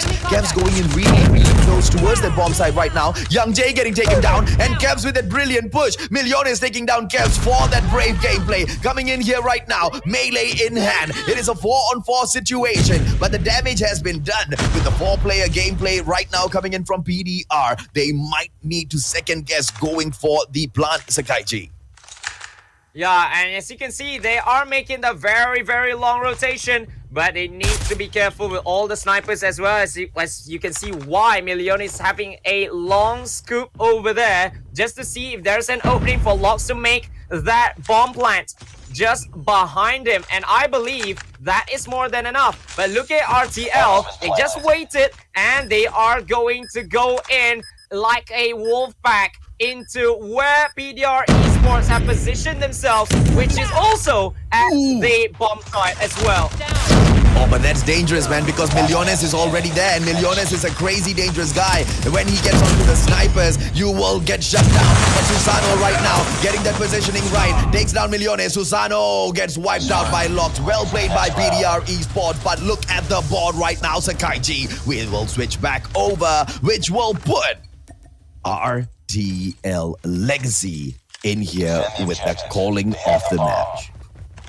Well, they better do it right because they have lost 2, they have lost 3, won only 2 as the attacking side. So this could be slightly advantageous for the side of PDR Esports, but we never know, right? Because RTL, they look to have been slightly better in terms of strategic attacks, a strategic way of defending, and PDR Esports, they have been doing so well in trying to get back into these kinds of games. Yeah, okay. Ladies and gentlemen, boys and girls, here is where things get a little bit more sticky for the two squads, right? And this is going to be such a nerve-wracking round for everyone because the first team to make the mistake will go ahead to lose the match. And neither one wants that. If PDR Esports manages to do this, they can secure their position at the playoffs. If RTL Legacy manages to get the win, they are so much closer to putting PDR Esports in that relegation zone. Millones approaching Kevs right now. This might be a mistake. Kevs with that opportunity. Millones with that response. Moving in. It is going to be Van Lu. Solo gameplay. Fennec goes in for the shots with the takedown. But the players are going to be pushing. And Locks is just a little bit too late. Comes back in here. Locks Van Lu. Oh, ball getting taken down. As the support gameplay comes in from the RTL players. Millones right now. Solo taking on Wacky as well as CF. This is RTL's game to win. Millones on the snipe. But it looks like RTL already has this game all set and completed, ladies and gentlemen, boys and girls. And there you go, Sakaichi. PDR Esports just ever so closer to that relegation spot, man.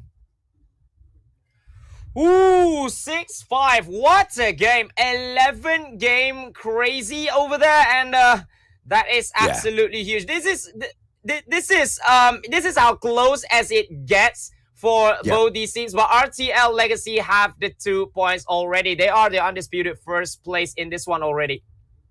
Yeah, man. Okay, so let's see, right, ladies and gentlemen, boys and girls, what happens in here after this, right? The results once again, ladies and gentlemen, boys and girls, 150-73, won by RTL. 6-5, very, very valiant fight in there by PDR Esports, but won by RTL. And we go into our final match in here. Final chance of redemption for PDR Esports, Sakaichi. Like you said, RTL has already secured the top of the leaderboard. Nobody can touch them anymore. But do they want to take the juggernaut win by not only securing it with a 1 point extra advantage, but also forcing a squad like PDR Esports down for the fight to survive?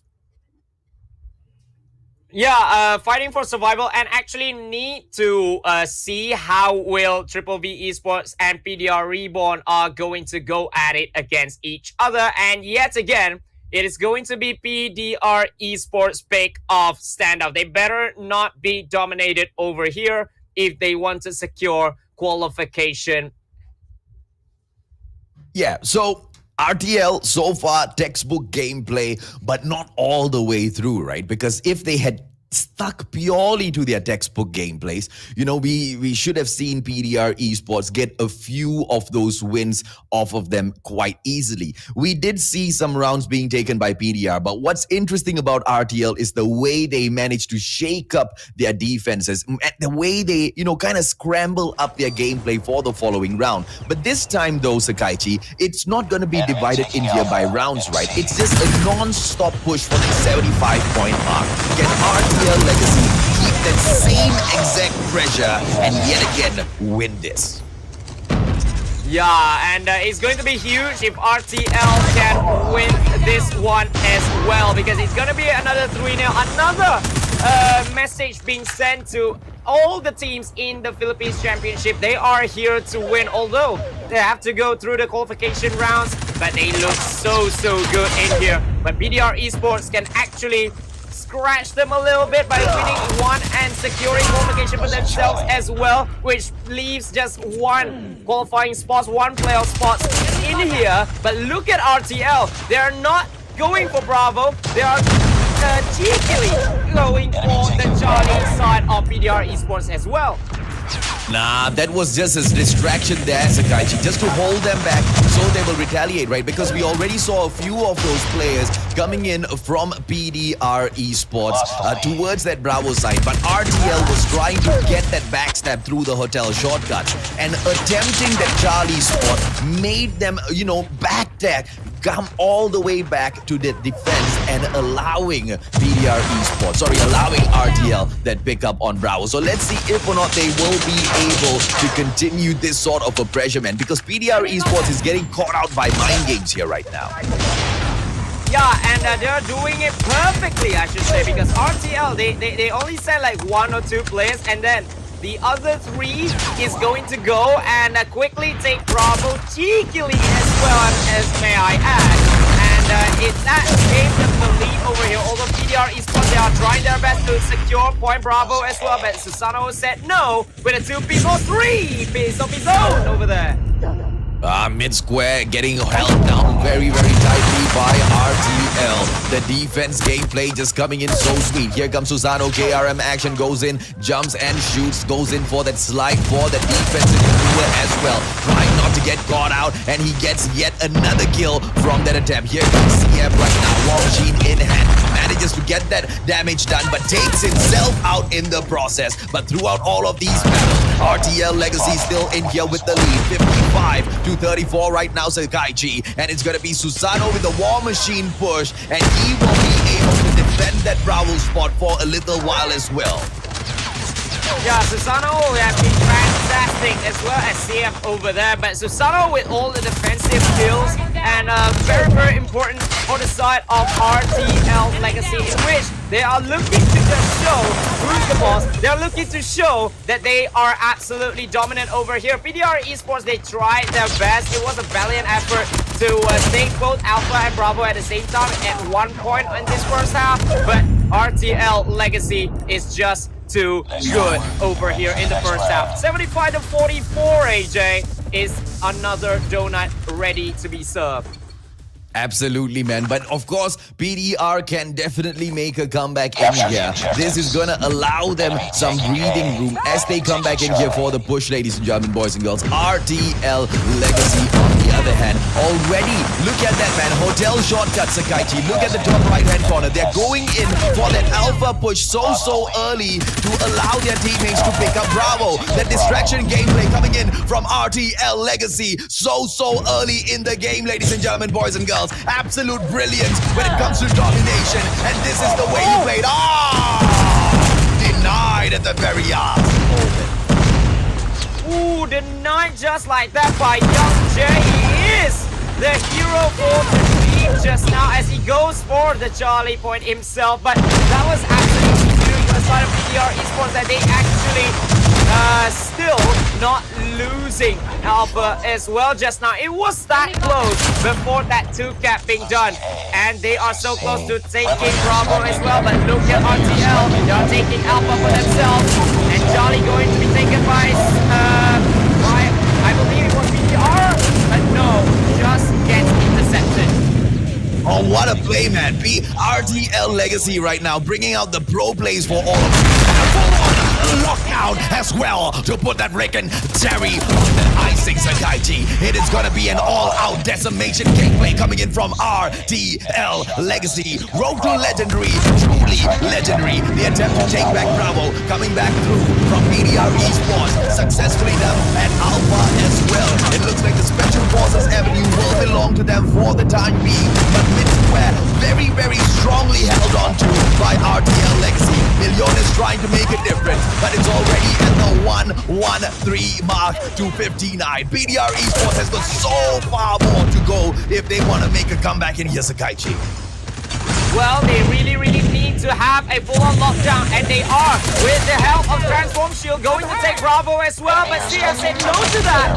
Wonderfully done with the help of the Thermite as well. The gameplays of the defense of RTL has been phenomenal. But PDR Esports, they still got Bravo. Alpha trying to be taken back by RTL Legacy over here, but they won't let it happen. And PDR Esports now need to go for Charlie, but it seems so tough to be done so because RTL has been winning all the gunfights, and they are now going into Alpha after taking Bravo for themselves as well.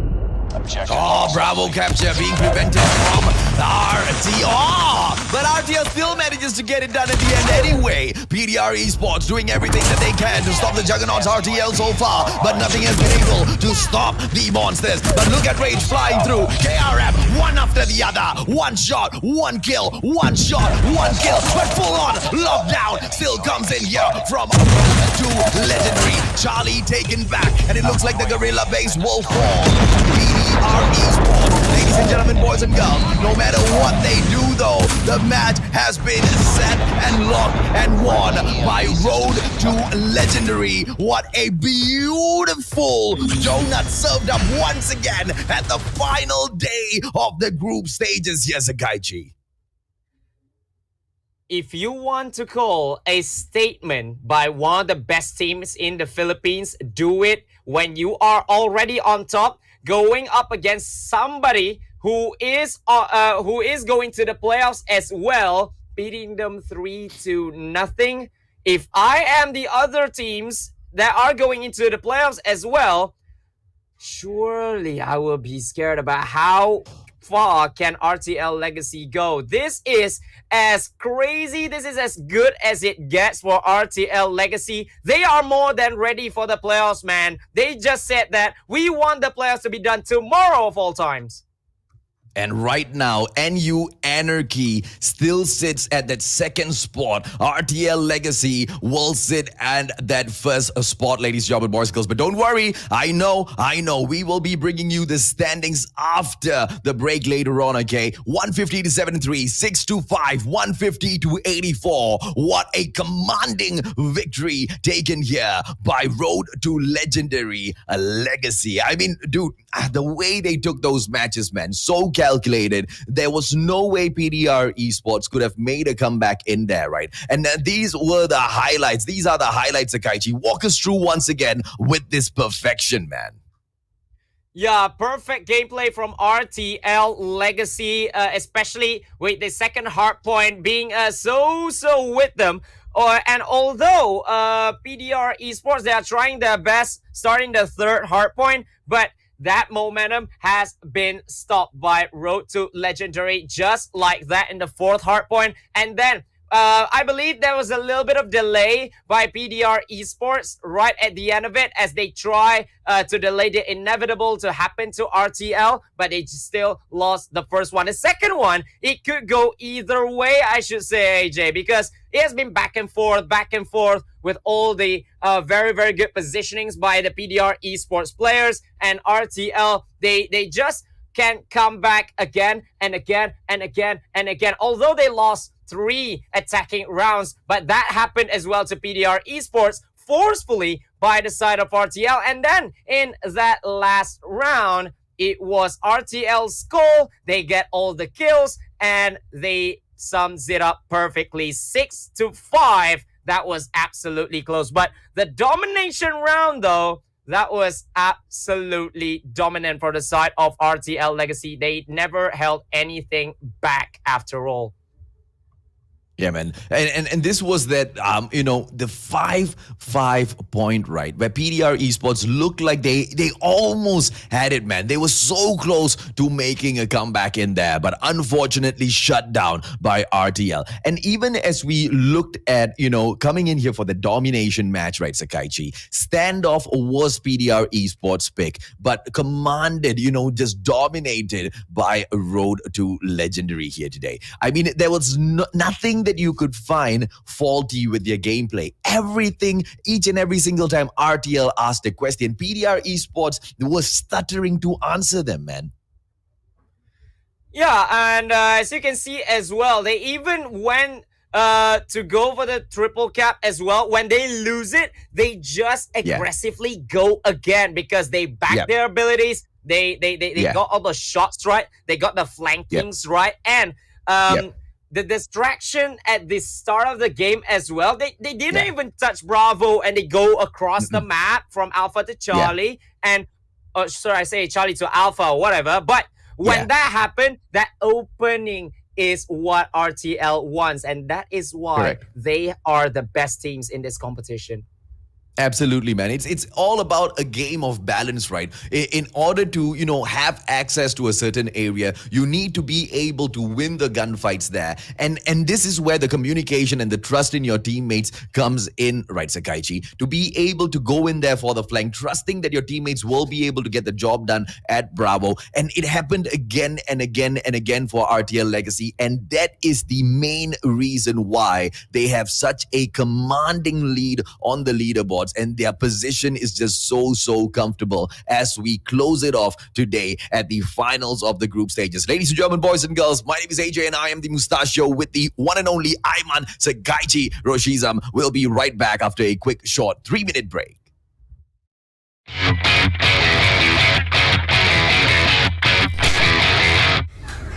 see 10 minutes na lang kakain na. Opo. Ate! Tawag ka daw ni Mami! Magugas ka daw ng plato!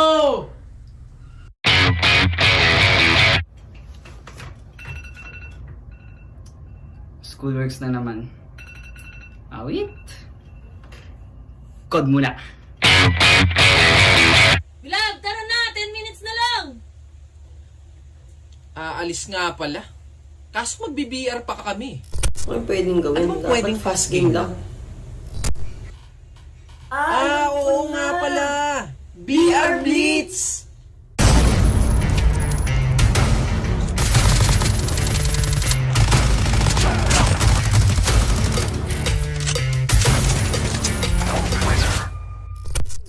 Basic!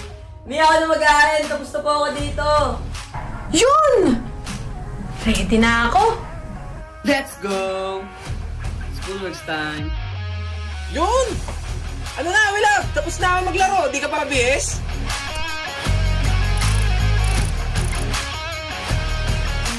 Fast game lang. You know?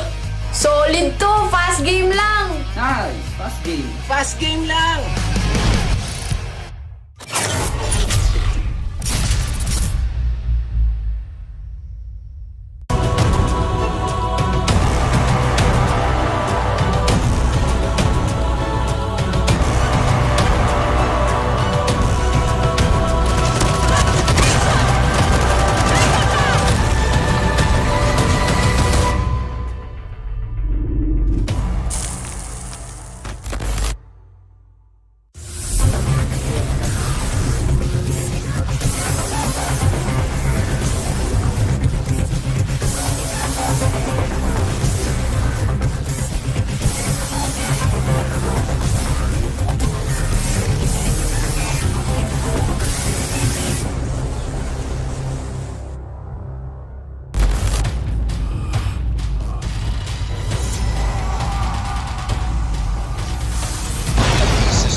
XS1.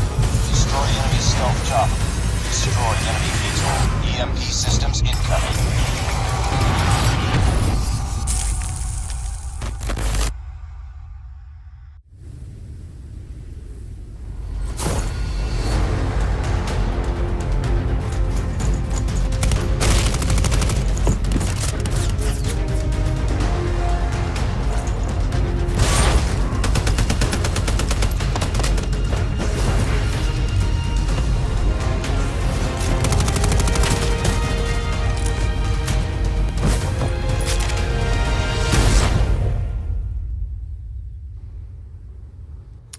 Welcome back to the Call of Duty Mobile Philippines National Championships. My name is AJ and I am the Mustachio, together with the one and only Ayman Roshizam, bringing to you the hottest of hottest actions, ladies, gentlemen, boys and girls, because at the final day, so many questions in here, right? I mean, for a few of those squads, for 3 squads, mainly Sakaichi, we already know their fate, right? For the rest of the squads, today is the decider, and we've already seen a few decisions made in here, which, you know, quite a number of people were speculating. Some had their assumptions, but it has all been confirmed. But some questions remain unanswered. Let's take a quick look at the standings, Sakaichi. You can walk us through it and you'll see exactly what we mean. All right, so congratulations to the top 3 teams, I should say. RTL Legacy, NU Anarchy, as well as PDR Esports, who has solidified their places in the playoffs next week. As for the bottom 3, AIM Iloilo, NRX UNKNOWN, as well as XDG Dynasty, they are out of the competition, but we will see AIM Iloilo up against NRX UNKNOWN after this. But PDR Reborn and Triple V Esports, 2 invited teams, but only 1 spot left within them. Oh, 1 spot left, right? And how is this going to end? Because if Triple V Esports right now, right, wins this 2-1, then, you know, the story doesn't get very, very complicated, Sakaichi. But if later on, if Triple V Esports does win 3-0, then people PDR might be in, a little bit of trouble there. NRX Unknown AIM Iloilo is the match that you are going to witness now, ladies and gentlemen, boys and girls. This one, on the other hand, is a fight for honor, Sakaichi, don't you think? Yeah, and especially because AIM Iloilo as well as NRX Unknown, they are now at the bottom 3, but they could still fight at least for the 6th spot, which is now occupied by AIM Iloilo, courtesy of their 3-0 victory last night. But for NRX Unknown, right, they also wanted something to cheer for themselves as well, because they won one as well. So both these teams actually won one series, but they now want to see which side is better between these two, and especially for NRX Unknown, right, because they carry that huge brand that No Rules Cross is. They surely want to be the better between the two.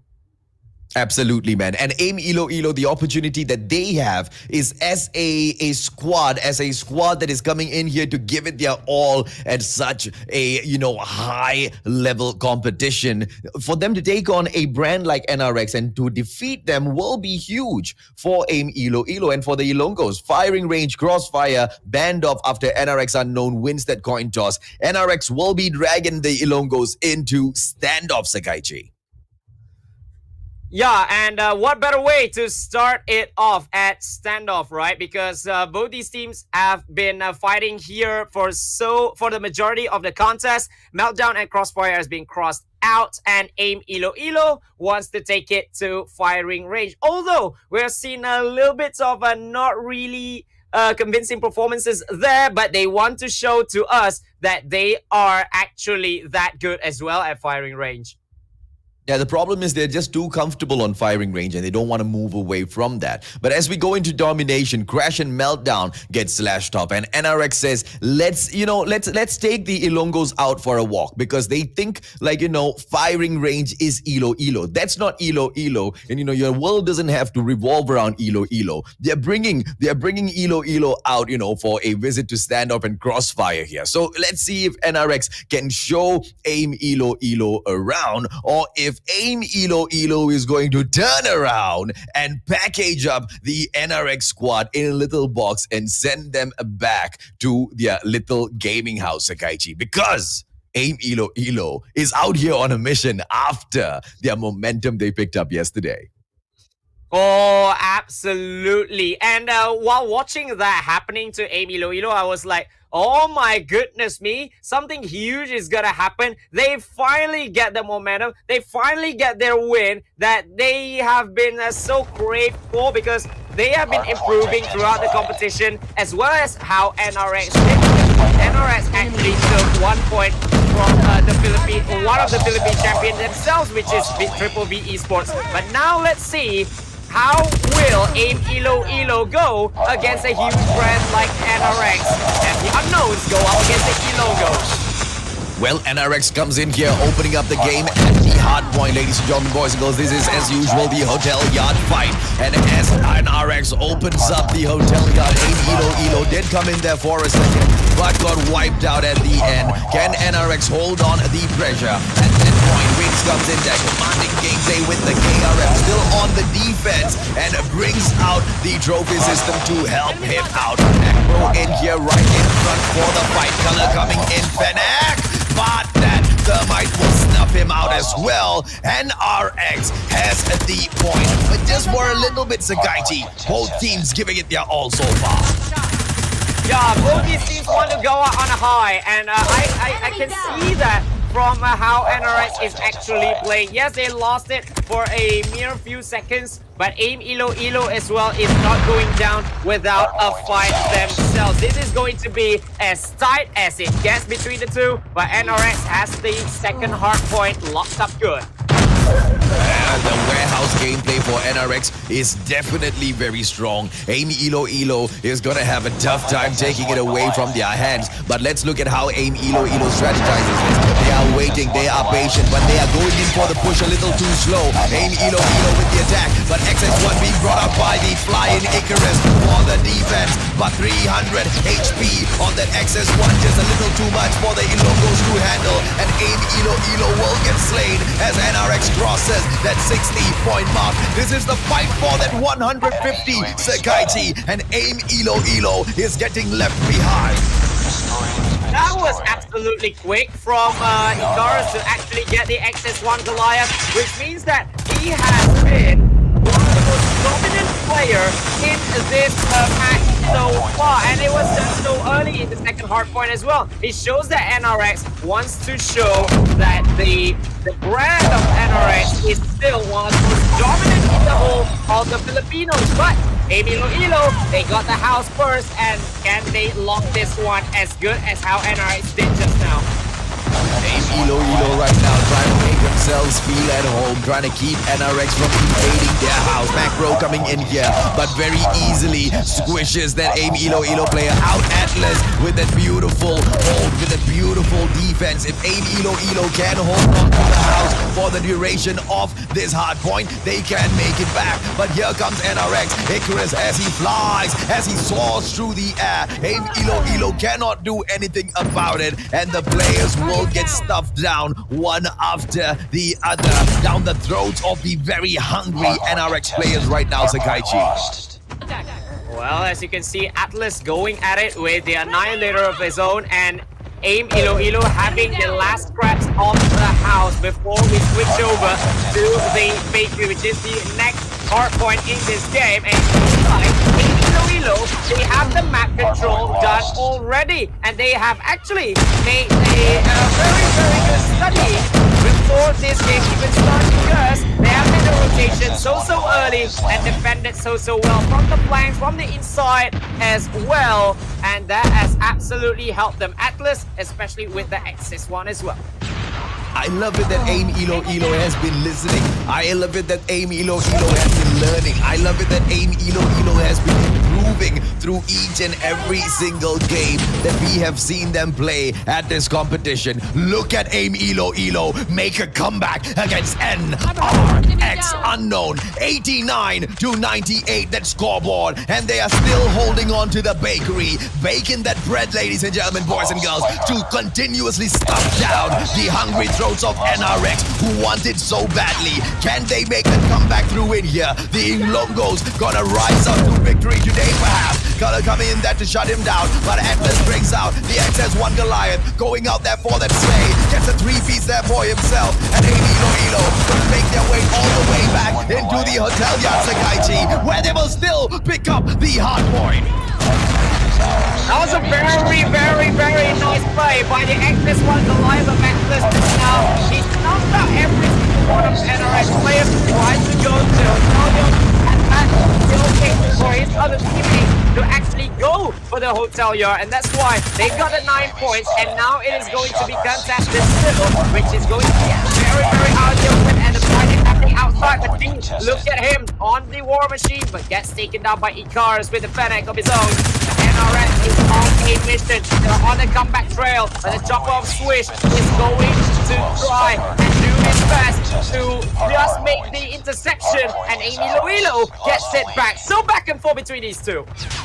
You know, the people of AIM Iloilo are very, very well known for their sweetness, Sakaichi, because they're very, very kind people with kind hearts. You know, Kuku TV was sharing with me when he was casting the other day, and I've seen how AIM Iloilo have been so kind in giving away points, but this time that kindness is fading away as that hunger is coming through, as they come in here and give it their all, because they want to prove to the Call of Duty mobile community, the core community has been waiting for the Ilongos to rise, and they will continue rising.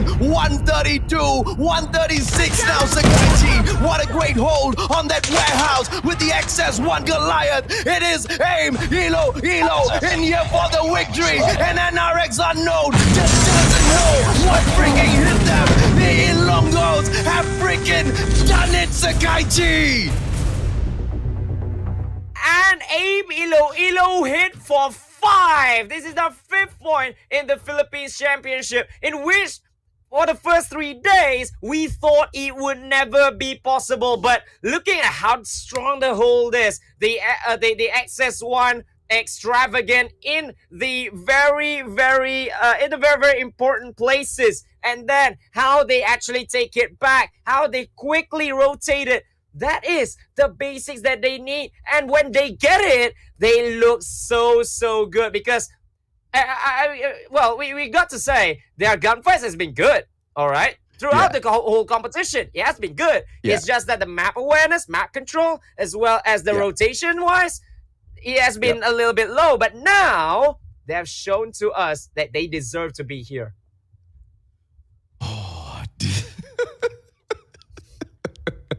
Deserving to be here, Sakaichi.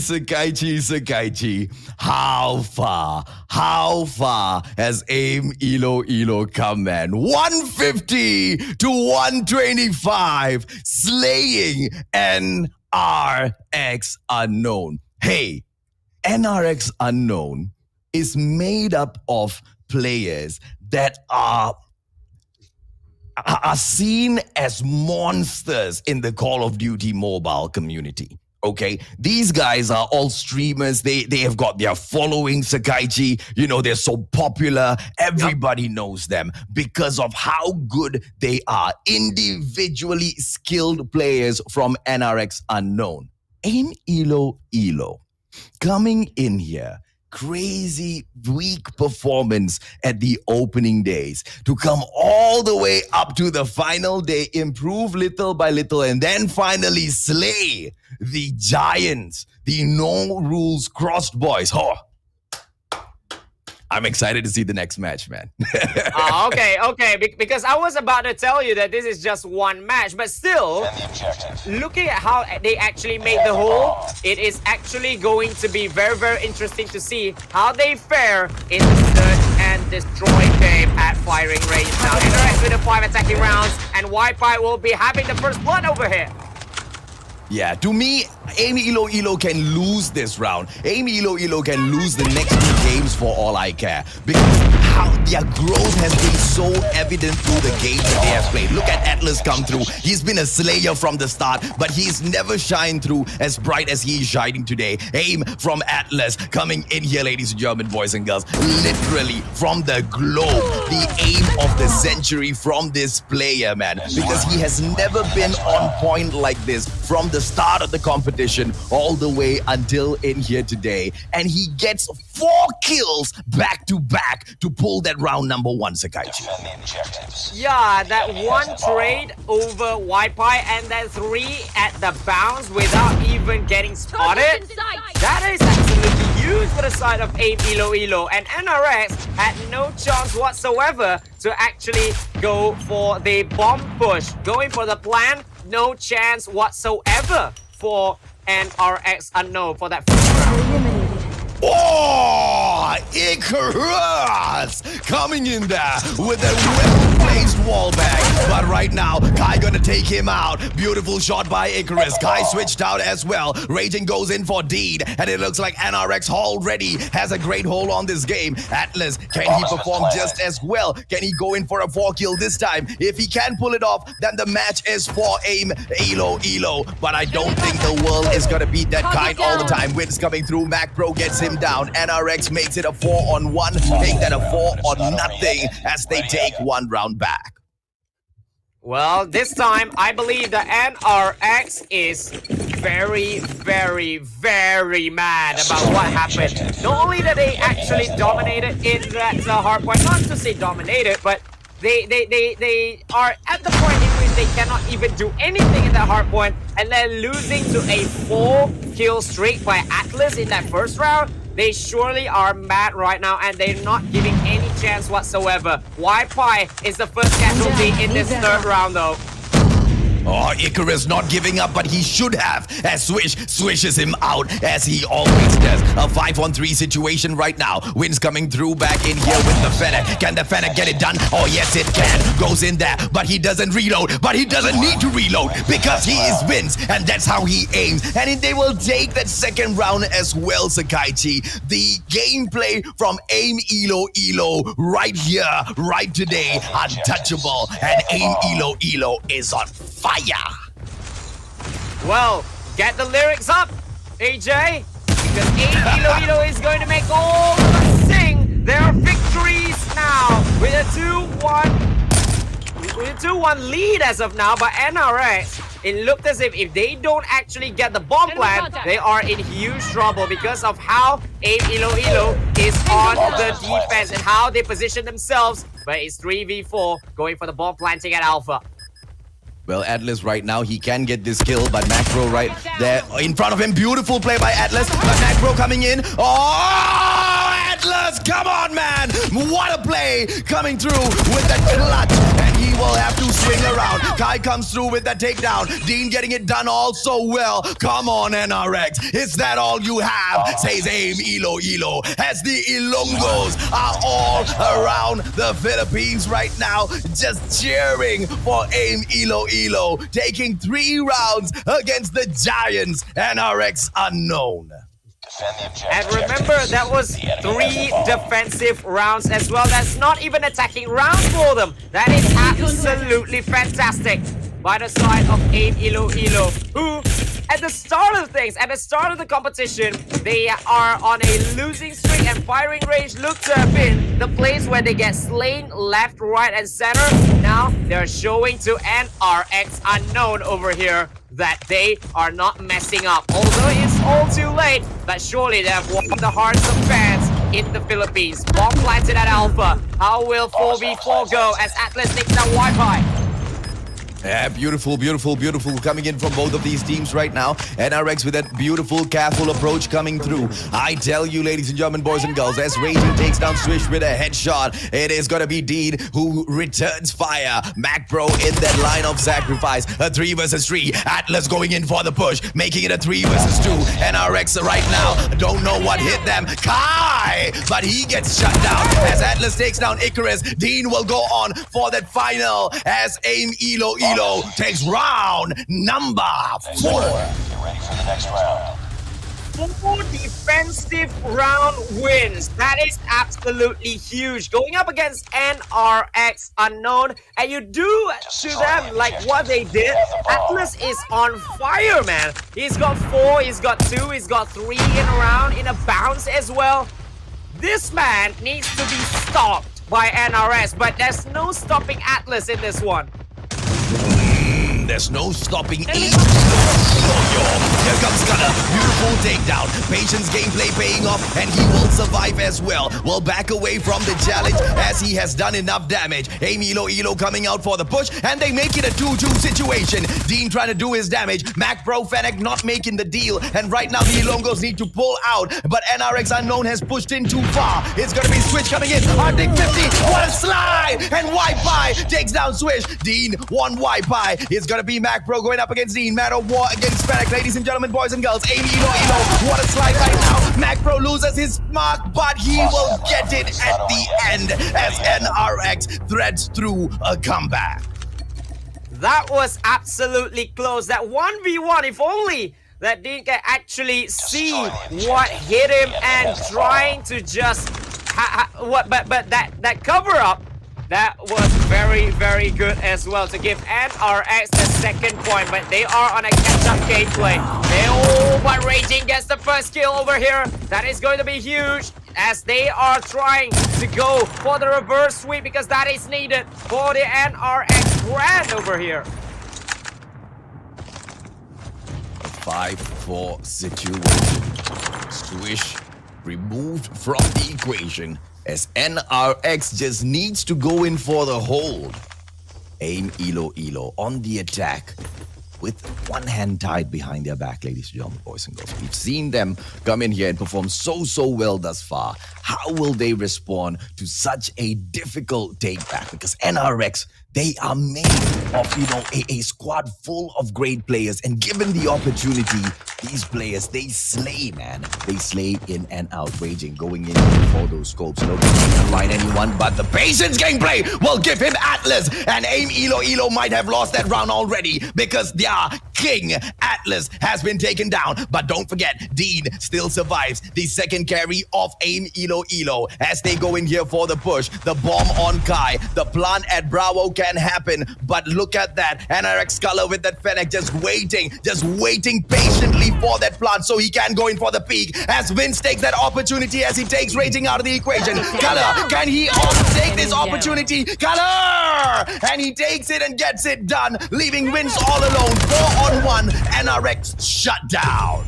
Lost that round, but it's not over yet. That is a total shutdown over there as the 4v1 happened, and then they just rush him in. 2 from the center, 1 from each flank, and that will be the domination that has been synonymous with NRX UNKNOWN. It's just that in this competition, they couldn't do much. But now, they're showing how they really are when they are mad at AIM Iloilo.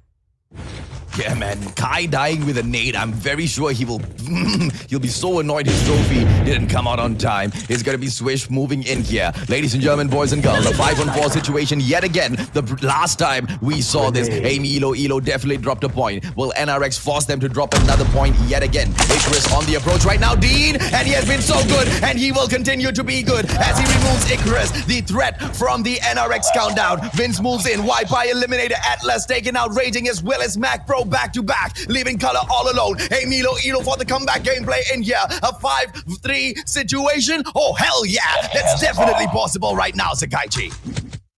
Yeah, and now they've got the bomb, and it looks like Color is going to attack that Alpha side.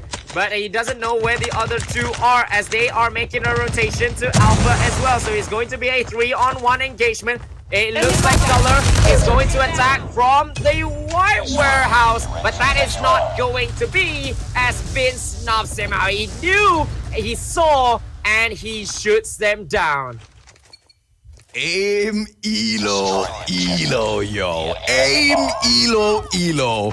What a performance in the competition thus far. How much of growth seen in here thus far. This is a different squad all together. Wins on the approach. Fennec gameplay. He doesn't understand that Color is right there beside him onto the left. Can he go in for the takedown? Kai in here as well. I mean, the team of AIM Iloilo better be careful, and Color pulls off that same exact move on them yet again. Color doesn't have any other gameplay within his book. Why should he? It worked from time to time. Hey, it's gonna be Dean, Man of War. Color coming back in here. Dean getting good move, and AIM Iloilo gets shut down so quick in there, Sakaichi. 5-4. I don't get it because that has happened like thrice now for NRX, in which Color just waits in, and when he sees the bomb gauge coming in, he just comes in at that Bravo and then kills anyone who wants to make the bomb plant. And that actually gave NRX a huge opportunity to take the round for their own. So I don't get it why they are repeating the same mistakes over and over again, because that could be very costly. They just needed 1 round, and now they've lost 2 players in here. 3v5.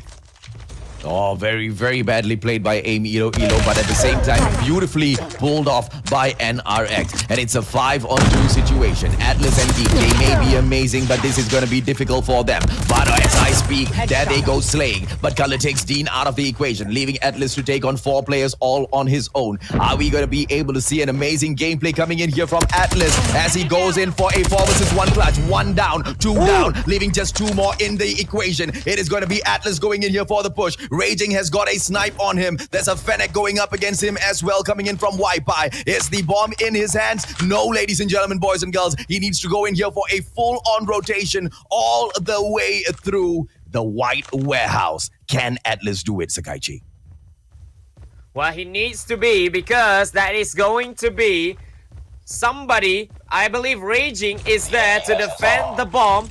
Oh, but he has it now, so he can call the game. Where will he go? Is it going to be Alpha? Is it going to be Bravo? As 1 player is going to the Bravo side, Raging is just scoping and looking and searching, as Atlas is going to make an even longer rotation going towards Alpha this time, as he goes and wants to take and make the bomb plant over here for the team. If he can do it alone with a 1v4, oh my god, oh my god, oh my god, oh my god, he got the bomb, he got the bomb down though. Oh, he got the bomb down, and he can take it. Yes, he can. Ah, no, no, no, no, no, no, no, no, no, no. Well played, So well attempted. I mean, from where AIM Iloilo was on day one, running into their enemies, not looking left, not looking right, not knowing strategy, not knowing anything, to coming in here. I mean, knowing is one thing, executing is a whole other thing, right? To not being able to execute it on day one, to coming in here all the way to the finals and being able to execute it here.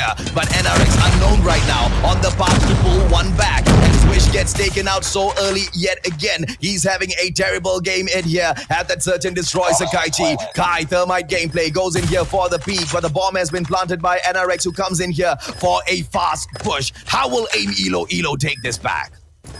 Oh my goodness. Kai or anyone who is a sniper, they need to get, and they are now playing the flank. Look at 4 players coming from 4 different positions as well. But one player from NRX is so far away as Raging is trying to snuff out and see which one of it is. But Atlas is getting taken down. Vince over Wi-Fi over there. The last 15 seconds. If everything can be done, they got it! They got it!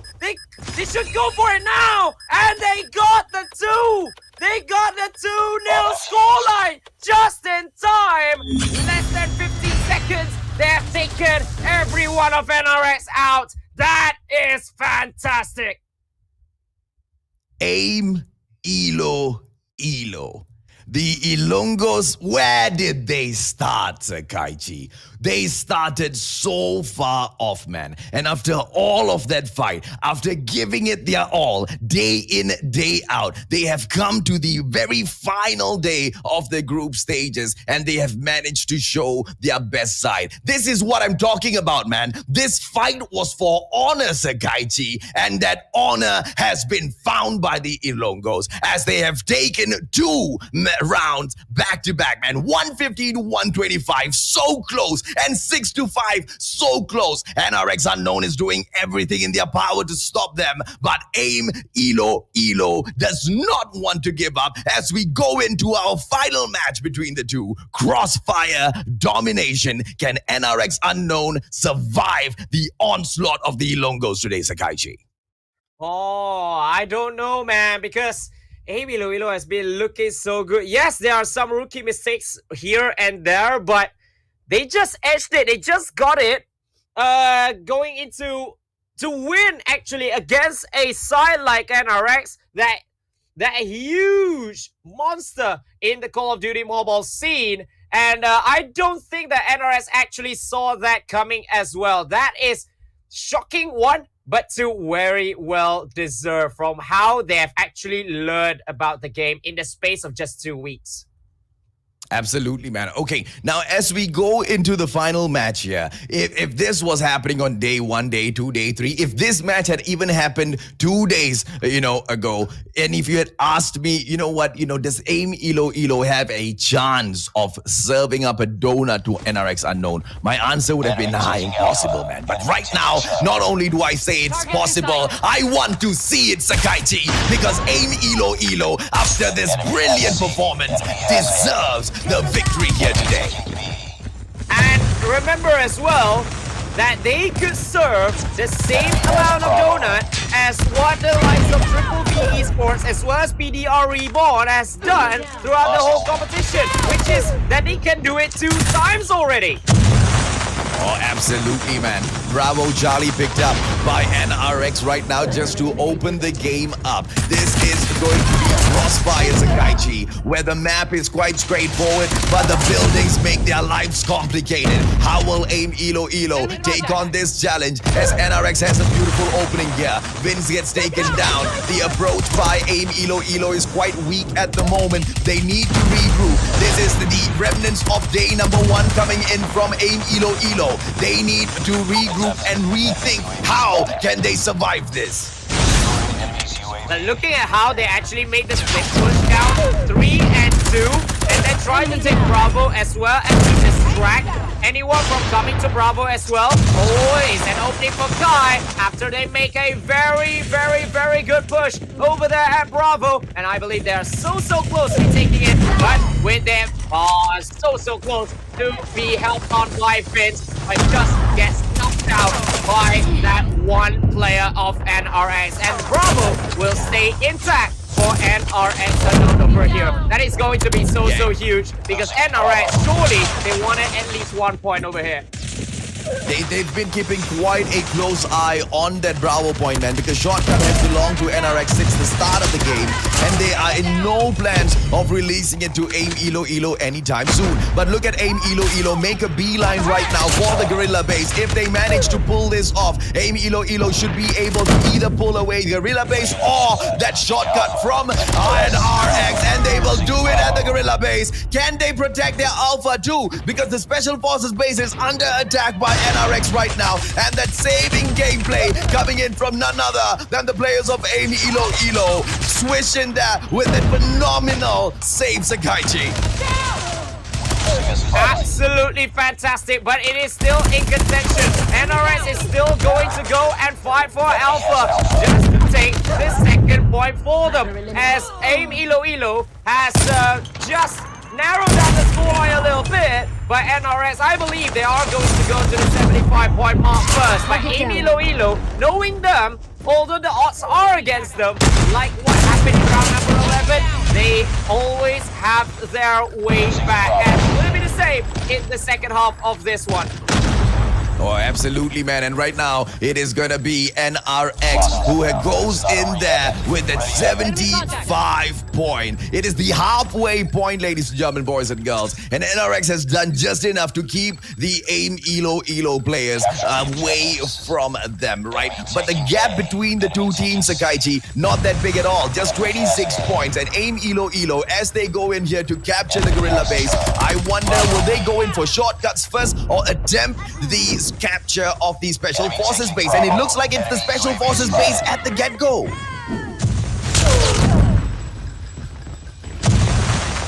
As we go in here, ladies and gentlemen, boys and girls, Bravo gameplay. It will be cleared off by the players from AIM Iloilo. It's going to be NRX, 81 points. Not captured just yet, but Shortcut going to be in a lot of trouble right now. We seem to have lost Sakaichi. The moment he comes back in here, the Mustachio will hand it off to him, because I have finished my water as well beside me. Iloilo has been doing that to the Mustachio today, Sakaichi. That is, oh my goodness, the NRX just continues what they left off in this one. They are aroused, they are annoyed that they have lost the 2 points, and now the saving grace is at least if they win that 1 point back on the NRX brand. But AIM Iloilo, they're fighting so well over here, as NRX is trying, they are trying their very best to take the triple cap for them. But look at how that one play making that a long rotation as well to help at Bravo. But Swish, the player in contention, has been taken out by Wipeout, and Bravo has been defending so well as AIM Iloilo, war machine in hand from Guy. That was beautiful for them, as Bravo is going to be taken by AIM Iloilo, and they do. Oh, and the take back of Bravo is going to be so helpful at this point, because ladies and gentlemen, boys and girls, they cannot win it only with the whole of Bravo. Right now, AIM Iloilo needs to shine. They need to rise up to the occasion. They need to go in here for a full-on lockdown. Can AIM Iloilo, the squad that started off in here without being able to pull off a win, come in and take over a donut capture for NRX unknown today? It is possible. The fight is on. 85 right now. NRX on that 120 mark. AIM Iloilo needs to do this, Sakaichi, and they will die trying. Yeah, surely they will rather die trying than not even trying at all. But Charlie is lost. NRX have been making that long rotation unattended by any of the AIM Iloilo players, as that distraction is going to help NRX to go for the rush, go for the push for Bravo. This could be just enough, even if AIM Iloilo gets 2 points over there. But it is going to be AIM Iloilo who needs that full-on lockdown if they want to make a probable comeback. Yeah, but Can they do it, man? AIM Iloilo, like I said, they just needed that one win, and I'm impressed already. They made it a 2-win, ladies and girls. Yes, the whole world, the whole of community is impressed with AIM Iloilo, but can they take it up one step further? Can they stop NRX Unknown? Can they pull this match back? Yes, NRX Unknown goes in for shortcuts, bringing in a cluster striker system as well, and a double cap coming in here, and it is all over Sakaichi. NRX Unknown manages to pull one back for their brand. Yeah, at the very least, right? Oh, look at the V-Tol, oh my god! As he tried his best, but that is not going to be enough. But okay, NRS with a triple cap over there. Also Kai with that V-Tol, but at the very least, for NRX Unknown, they got one win. But oh my goodness me, AIM Iloilo fought, and that was out of their skins how they performed tonight. Absolutely, man. I mean, and it's amazing to see how the game has grown so much within the 1 year, right? And it's not even 1 year. Let's just say within the past 6 to 7 months alone. Because in the past, if you had seen a VTOL being brought in at such a late game moment, right? That VTOL was a game changer. And that was in the past, right? And we have seen that happen, Sakaichi, where, you know, they have managed to stop the lockdown. They go in there for the triple cap just because of the VTOL. But right now, the game has improved so much that taking the VTOL down, it's just like this, right? Which is such a game changer these days, changing that whole meta over. Unfortunate for AIM Iloilo. A well-played match coming in there from NRX Unknown. But you want to know what, Sakaichi? Well played by both teams, man. But this was AIM Iloilo's victory. 150 to 125, beating them 6-5 as well, and finally conceding one round, 150 to 119. AIM Iloilo takes the win today. Oh my god. I was thinking, right? This is NRX we're talking about. Yes, NRX Unknown did have the best of tournaments up until the end of it. But I don't really think that AIM Iloilo will go to a wonderful pro player gameplays, especially in that round number 11, in which I believe we are going to see the highlights very, very soon. But in this one, right, that first round, which is the hard point, I was thinking that NRX might actually go for it because they've been leading so huge up until the fourth hard point, in which AIM Iloilo got it back. Yeah, man. And when AIM Iloilo got it back, right, what a fight that was. Because, and we know how this works in hard points, right, Sakaichi? It's all about that mathematical calculation. And AIM Iloilo did their maths right this time, right? And that's why I guess I love AIM Iloilo, because they remind me of myself. I do really bad with mathematics as well, man. So they finally got to count 1, 2, 3, 4. And they went in there and they took that match, man. And what a way to turn it around on NRX Unknown. And of course, from being able to, you know, be defeated, they rose back up. Similarly, when we brought them into Search and Destroy, NRX almost got this as well, right? But AIM Iloilo, they really fought their way through this, man. Yeah, and firstly with Atlas having 4 in one round, and then 2, and then 3, which showed to us that, okay, Atlas is all full power right now. But NRX Unknown, credits to them as well. They've given the fight, and they've shown that they also have got the qualities. Just that, in that last round, it was AIM Iloilo fight till the end. Because I believe it was like less than 15 seconds when it all happened. For the side of AIM Iloilo, and that was mental. That was monumental how they went it. This one, AJ, that was really quick though. Absolutely, man. And Atlas has been the MVP for me personally throughout the 3 matches. Atlas, what a highlight for him today. He has gone into each and every single one of those engagements so confident, picking up those points for his teammates. And as we went into our final domination match, we didn't really see him shine as bright as we would have liked him shine, but he still did very, very well on the scoreboard, right? He was a monster today. But on the 3rd game, Sakaichi, AIM Iloilo couldn't pull it off. NRX just couldn't take any more defeats in here today, man. They had to make a comeback here. Well, like you said, if somebody gets Bravo over here, that building is going to assist NRX so highly and makes it so hard for AIM Iloilo to actually go back and get the Bravo points back. They did, but then again, when they knew that they really needed that full-on lockdown, it is going to be so tough, and that eases NRX to go at it little by little by little. Seeing a photo of me from yesterday, that's not a photo from me.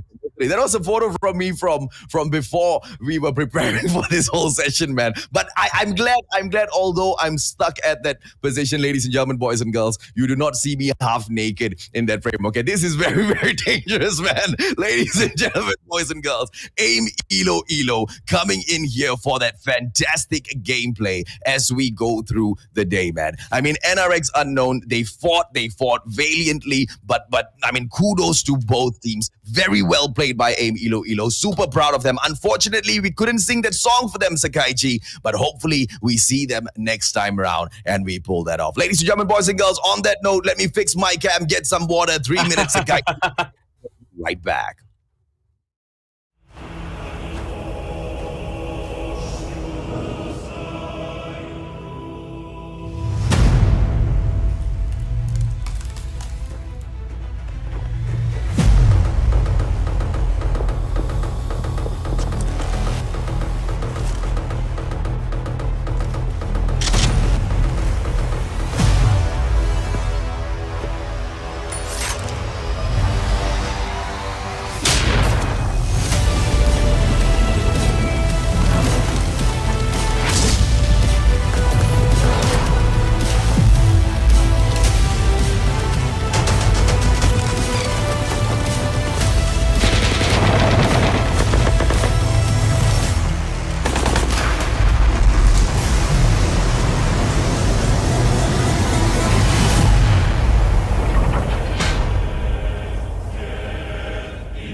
Hey guys, it's XDG from VVV Esports, and today I will be giving you my best gun and its attachment and also some tips and tricks I use. My best gun is the RTL 50 sniper rifle, and the attachments are Assassin Short, although we see skeleton stock, FMJ, MIP stopping power, and staple grip. Tips and tricks. Map awareness. You always have to be aware where your teammates and enemies are at all times. This is why I always look at my map. Having this knowledge lets me use my sniper rifle as a AR or SMG. It makes me an all-around player, even with the sniper. Power positions. I train myself to know the power position in each map. Having control of this gives me an advantage against my enemies, and I can lock down a lane by my own. I make my sniper rifle a lane holder just like I jumper. Thank you guys for watching, and please support VVV Esports from upcoming 2021 CODM Philippine Championships. See ya! Ladies and gentlemen, this is the Garena Call of Duty Mobile Philippines Championship, and this is the final day of the group stages. Sakaichi as well as your Mustachio AJ, yes, he lost himself in the moment just now, but now he's back. And he's back for the main event of the night, in which we will be seeing Triple V Esports and PDR Reborn. AJ! I gotta hide my face after that, Sakaichi. After that embarrassing. After that embarrassing, dude, I'm so lucky, man. I'm so lucky that I wasn't half naked or something in that photo. Okay, now Mustachio's embarrassed, ladies and gentlemen. Let's take a quick look at the schedule, man. We have got one final match left in here, right? Triple V Esports going to be taking on PDR Reborn, the two invited teams in here. And what a way to end up in this situation, right, Sakaichi? Absolutely. I mean, nobody could have seen this coming, man. I don't know if you are. I don't know if anyone saw this coming, but I certainly don't, because Triple V Esports, PDR Reborn, they have been in the majors before. They have been some of the best Philippines team. They have gone up against the Indonesians at one point and then won against them. They have made Philippines all proud, all good, all fun and games, and then all the heavens of the Call of Duty mobile fans for the Philippines. But now we are in one situation in which there can be only one invited team left in the playoffs. Absolutely, man. And it all breaks down to this, right? I don't know if or not we can pull up the current standings, Sakaichi, just to break down the story to the audience in a more detailed way, because this next match, this next series is just that hot, right? But I don't think it'll be possible at such short notice. Let's pull up the bans and picks and let's see if the Mustachio's brain can do some quick maths in here and tell you where we stand, right? Because as we go into the first match here, Triple V Esports has won the coin toss. Crossfire standoff, banned off the list, and it will be Summit as we take our first game. Well, Triple V Esports, they love Summit, and they straight away wanting to go to their best map over here, because remember, every game counts, and Triple V, they are now 5th. They need to win at least 2-1 to go through, and now is going to be their advantage a little bit. Summit as well, though, has been called up by PDR Reborn over here. Interesting pull by both of these squads. They both like the Summit gameplay. So it looks like the map awareness is not going to be a huge issue here. It's all about the gun skills as well as the strategies pulled off. Crossfire meltdown this time. Banned off. Summit hasn't been banned. There you go, man. It looks like it's going to be Summit galore as we go in here for our final series, ladies and gentlemen, boys and girls. So bring out your winter jackets because it's going to get a little cold. Not because you're going to get shot in the foot and you can't feel it anymore and it turns cold, but more because it is gonna snow, man. These squads are bringing us into Summit, Sakaichi. AJ, remember that this is the winter war for Call of Duty Mobile?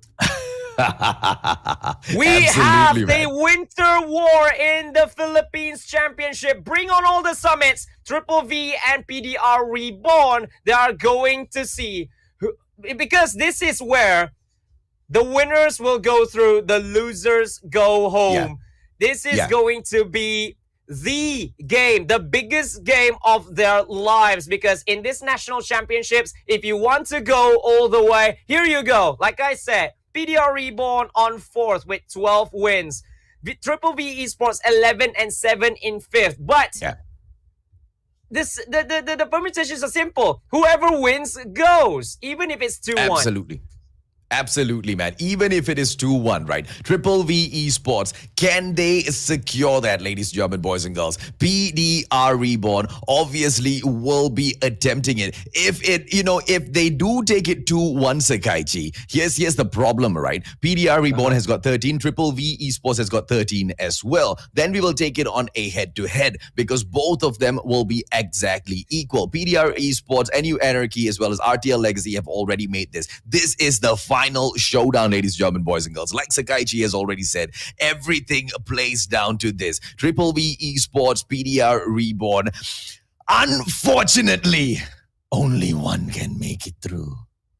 Yeah, and it is just anyone who wins will be going through. It doesn't matter if Triple V Esports wins 2-1 because it is going to be the head-to-head that will send them through. But this is not just a team. This is PDR Reborn. The second seed against Triple V Esports, the first seed, the BBGL champions. What do you want to call it? The top 4, I believe it was top 4 of the MSP major. Everything is up to this because they are now challenged by the seemingly third seed of the Philippines for MSP major, and then the second seed in this one in PDR Reborn. Let's go, AJ. I'm loving it. Let the winter war begin. Absolutely, man. Well, Charlie becomes first blood as we see PDR Reborn pick up the first few points, ladies and gentlemen, boys and girls, on this cold Summit map. Because when we come into Summit, control room number 2 is going to be one of the most active spots in the game. The hard point right now being taken over by a Triple V. Here comes Yobabs in here with the scout from the second floor. I mean, to go in there and take the ground floor of control room number 2, the second floor needs to be secured first, Sakaichi, as Triple V goes in there for the tremendous takeover gameplay. Yes, indeed, but it is going to be Triple V with the better initiative in this one as well, because they are defending so well with 4-man, 3-man in that one single hard point, which is so open in that control room number 2. But how they defend is one thing altogether. Kenshi tried his best, but it gets traded by HXS, and this is speed we are talking about here. When things get serious, when things get so desperate, they are there for the gameplay. Well, whether or not that for them, ladies and gentlemen, boys and girls, is still questionable because PDR Reborn can make a comeback at any point of time, Sakaichi. And right now, as we move over to the edge platform hardpoint, it is going to be PDR Reborn with the control gameplay coming through. It is going to be Triple V with the push for the comeback as they do manage to get that hardpoint back. Control room number 2 is filling up with the PDR Reborn squad, right? So I wonder how is Triple V going to continuously come in here and hold it, man, because PDR Reborn, this is not they're making this their spot, they're making this their hard point right now. Yeah, especially when they are respawning so near to that second hard point, which makes it so easy for them, as Charlie is going to come in, but no, gets taken out by Flex, and PDR Reborn is going to have a lead heading into the third hard point, which has been guarded by Kenshi, who gets taken out by HXS over here. Charlie, ooh, Charlie with a 3-piece with that gravity spike, and it's going to be Triple V's hard point over here. Oh, and they do catch up. It is the catch-up gameplay done to perfection, coming in here from a Triple V, ladies and gentlemen, boys and girls. HXS has been popping off equally as much as Charlie. 7-8 kills each they have right now, and this is only gonna help later on as we move to the final side of the game, where those score streaks will be the game changer. Can we see a couple of cluster strikes, come in here and change the course of the game? We can rest assured that's exactly what will happen as Triple V take the lead right now, Sakaichi. HXS as they push through the 80 mark point. Yes, and they are already making a rotation into the fourth hard point as PDR Reborn. They are going in. They are trying to defend as much as they can before the hard point respawns over there. But it's going to be Triple V Esports having that 100 points over PDR, who needs this hard point dearly in the next one. Okay, 151 so far. PDR Reborn has shown us that they can play catch-up. Can they play catch-up right now as we do the rotation? I mean, we move into the blue radar station and they can hold it for 45 seconds, Sakaichi. But look at Triple V come through and just flush them out. I mean, the clutch every single time Triple V comes through for the gameplays just seems to be going their way. PDR Reborn have been struggling throughout the match. Yeah, and the struggles actually is pretty much simple due to the fact that when one player is in the objective place and the other four, their task is to just make the slay outside of it. They're not letting that one objective player to be contested at all in there. As Triple V, they are trying, as PDR Reborn, I should say, they're trying their best to make the catch-up gameplay. But as you can see, Triple V has already made the rotation into control room number 2 yet again. But it looks like PDR Reborn has been there even quicker, taking all the kills, and they will be having the next hardpoint as well.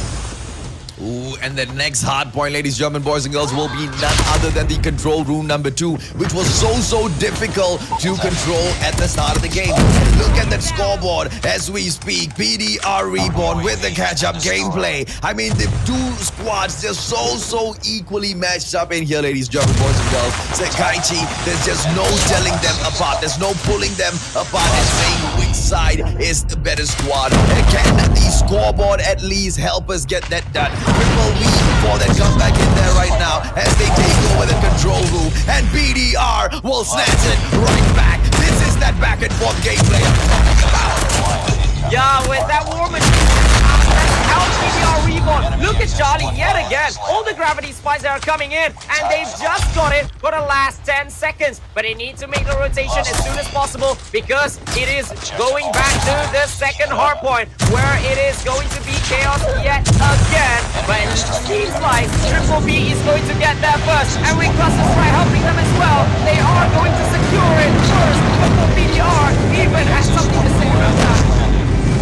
XS1 Goliath pulled out by Triple V Esports. PDR Reborn has got no response except for a cluster strike. Did that cluster strike help them out? It seems like it didn't at all, ladies and gentlemen, boys and girls. Triple V with a strong push all the way to that 150-point mark. And what a closure to round number 1. PDR Reborn, no matter how much they tried to take back that point, I mean, we know that these two squads are so close to each other, right, Sekaiichi? And it was the gun skills that could call them apart at the very end. And I guess that's exactly what happened here. Triple V blazed through this one.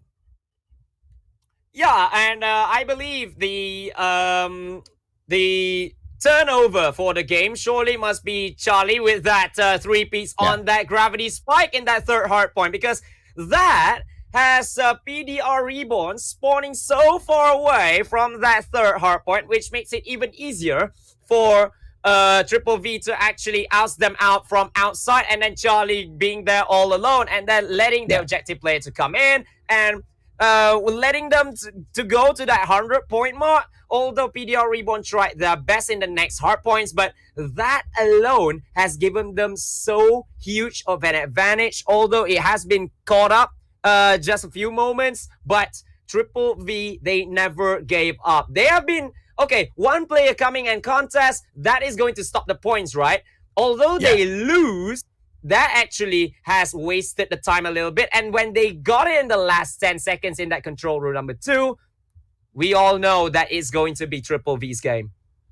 Absolutely, man. And can we see PDR perhaps make a comeback in here, ladies and gentlemen, boys and girls? Because the next match is going to be a much more slower paced match. And, well, not guaranteed, but at least the attacking side can decide to pull one off, right? If they do go in here for a fast-paced match, Sekaiichi, I believe both squads might be at risk of not knowing how the outcome might turn out. Because, you know, at gun skills, there's just really no way to tell which one of these squads are better, because it all depends on that situation, right? 150 to 124, that score itself kind of tells how good or how equally matched these squads are. And we will come right back in here, Summit. So the map is not going to change. The awareness of how to get around this crazy place is very well known to both of these squads. So obviously both squads are looking forward to this, and it's going to be PDR Reborn looking to it a little bit more, man, because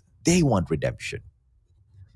Of course, because this is like a best of 1 game already for PDR Reborn.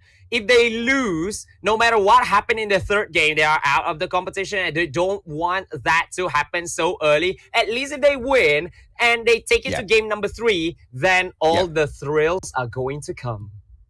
Oh, absolutely, man. Absolutely. So Triple V has already done one, and they need this really badly. And this is like, they're going to go all out, right? As we go into game number 2, are we going to expect... I don't know. I don't know how is Triple V going to pull this. And that's what I'm most curious about. Are they going to go all out and try to finish this off fast? Or are they going to play it careful? Are they going to play it slow? Sakaichi, are both of us going to start yawning and falling asleep? Only time will tell, man. Are we going to get pushed to 11 rounds? Maybe so as well. The hole coming in here from the two squads, very, very tight. But it looks like we are having an open invitation for Triple V to come in here for the plant, either at Alpha or Bravo. And it looks like PDR Reborn wants to take the comeback gameplay for the recovery of that bomb site, Sakaichi. Yeah, and they're just inviting, but 3 players are waiting at Alpha. And then another two at Bravo at the very, very open spaces just behind the bomb site, in which they can make an ambush. So Triple V will really have to have a scouter to go at it and see who gets it first. Or maybe somebody who can get the entry kill first, which could really give all the problems to the other side that has lost a man. Ooh. Oh, no. That was his X-ray vision for us, man. He was behind that rubbish dump. So there's no way he's gonna be able to take that shot. But HSX, man, you don't know when he's gonna pull that trigger. John right now spotting a player out, but he will have to retreat back. You see, although PDR Reborn has given such a huge opening for Triple V is so suspicious of the situation. Thermite coming through right now. Charlie almost taken out. Flex going in for the chase, but Flex making the biggest mistake as he gets taken down. Nick Flip takes down Javen. Yobab gets taken. Yobab takes down Charlie with a grenade as well. Sakaichi, the trades from two sides happening all of a sudden. Right now, the bomb goes down on the ground, planted. Yaku in there with the shot as well. Sakaichi, take it away, man. Oh my goodness me, it's just HXS left and Yaku is going to go for it. Yobab's going for the rush as well. It's 2v1. HXS! Oh no, HXS got Yobab! This is gonna be big! HXS, yet again, a little bit. He just goes for it, but no, that reload is too long. And Yaku is going to take a huge advantage. And PDR Reborn gets the first one. That miss right at the end from HXS proved vital and costly for the side of Triple V. Yeah, man, HXS is not going to be off that at all, man. I mean, hopefully the next time round, ladies and gentlemen, boys and girls, when we see them coming back through in here, HXS is going to be slightly luckier there. You know, he is definitely wishing right now he had found some cover before attempting that reload. Because, you know, that was his round to go in and protect Sakaichi. The bomb was already planted, right? Triple V not going to be happy. But are they going to allow that mistake to shake their confidence as they come into this game? Because PDR Reborn only needs one round to secure themselves. Triple V are at risk here, ladies and gentlemen. And it's right now a 5-on-5 situation as they take a slow approach once again. HXS so deadly on the snipers, but this time he will choose to not engage and Triple V will go in here for the exact same strategy. But what I feel, Sakaichi, they should be doing is sending HXS over to direct road and then over to the edge platform, right? If only, my apologies, towards the cable cars, and if only he can get a long shot, a snipe off the edges, dude, that's gonna change the game, man. Yeah, absolutely. Maybe it's just that they want to see how will PDR Reborn still go for that, because of that kind of defense, it's going to be very, very tough to actually get a long shot. But now it is going to be PDR losing 2 members. Triple V lost HXS, but the bomb is going to go down at Bravo at the exact same spot where that happened just now. 3v4. Kenshi, Yobabs as well as Yaku. Remember, Yaku was the one that took HXS out for the win number 1, but Kenshi goes down to Nick Flip though. It's 2v4. Yobabs right now coming through, ladies and gentlemen, boys and girls. It's a 2 versus 4 situation. Yobab's on the kill and he manages to get the slay. He will try to move away as soon as possible. Yobab's in here with the returning shots, not getting as lucky. And he will go in here for the defense as Yaku might attempt that recovery of that bomb, maybe the defusal, but no. What a mistake coming in from Yaku. And Yobab's had to go in for the follow, but backstabbed out of there, Sakaichi. Triple V may be on the way back. Wonderfully done by John over there. He knew that PDR Reborn will really have to go back to the bomb, so he just waited and waited. He just stand by, whereby PDR Reborn actually have positioned themselves well, one on the front, one on the back, but John takes it one by one methodically. That is absolutely fantastic coming from him. Well, it's going to be Kenshi right now. Thermite in here. He goes in for the push, ladies and gentlemen, boys and girls. But he will have to fall back because at the end of the day, it's the risky gameplay that is probably going to throw this off. Because when you go in for the push versus Triple V, they're going to make you pay for each and every single mistake that you unfortunately make in this game. Still a 5-on-5 as the patience pours out from these two squads, Sakaichi. Yeah, because they don't want to lose any member of their squad, which will put them at a huge disadvantage. And all the smokes, all the nades are coming. And John is going to take one off, but he cannot get the entry kill as what he always does in the previous rounds. He is going to be the first blood, but Jabin gets taken out by HSS though. Oh, beautiful, man. I mean, how can a sniper respond that fast in a close combat like that, ladies and gentlemen, boys and girls? Charlie, and he takes down Yobabs just to make it a little bit more sweeter for Triple V before they go in for the plan. But Kenshi will go on to take down Tamayo after that one mistake. Why do you need to go in there for that little bit of a jump? HXS, Charlie, Nick Flip going in here for the defense. Flex taking down Nick Flip just to give that advantage to PDR as they try to go in here for that defensive defusal. Flex in here for the push. Kenshi on Charlie. Defusal coming in through. And Triple V can't do anything about this push, man. What a lockdown by PDR Reborn. Yeah, a little bit of mistake with a jump, and then that mistake in positioning as well. They have been snuffed out by PDR Reborn, who knew what will Triple V do. They have the strategies, they have read the rotations, they have read all the hiding points as well, and they took them out one by one. That was absolutely good for PDR Reborn, one at a time. They need to take this one because, remember, this is a match that PDR Reborn must not lose. Well, Triple V, ladies and gentlemen, boys and girls, I mean, this is a match Triple V should not lose, Sakaichi, because, you know, PDR Reborn can afford to lose this one. They cannot afford to lose the next one. They need at least one. But if Triple V loses this, then it's all over, man. The journey is done for them. Can they kind of perhaps survive this? Because PDR Reborn with the advantage right now with that 1 point lead. Oh, and Yaku as he takes down HXS as well. It's going to be putting Triple V in such a tough spot. Yeah, of course. Especially when you lose HXS of all people in that Triple V Esports squad. That is going to be absolutely tough. But now they are changing course. They are going to Alpha this time. They are taking the fight outside of, taking the fight behind. And this is going to be PDR Reborn's pick. How will they approach this one? Yeah, Tamayo in here waiting for that backstab, but he will back away. I wonder why. Oh, because he is waiting for the engagements first to go in there for the flank gameplay. Ladies and gentlemen, boys and girls, Tamayo playing this direction. Comes through right now. John on the attack. Tamayo goes in for Jabin. Beautifully played by Triple V so far. And here comes PDR. Like little headless chicken, they go in for the push. But the defusal coming in here as well. Oh no! Well played, ladies and gentlemen, by Triple V. As John goes in there. PDR gets wiped out, Sakaichi. Well played. Yes, and you asked why did he not go for that backstab? Because they will know where is Triple V actually positioning themselves, and it will result in a calamity for Triple V because they don't want to engage in a battle in which it is highly risky. They will just wait for the point in which PDR Reborn will really have to go in and make the push for the bomb. And that was very well played. That was maturity at its finest.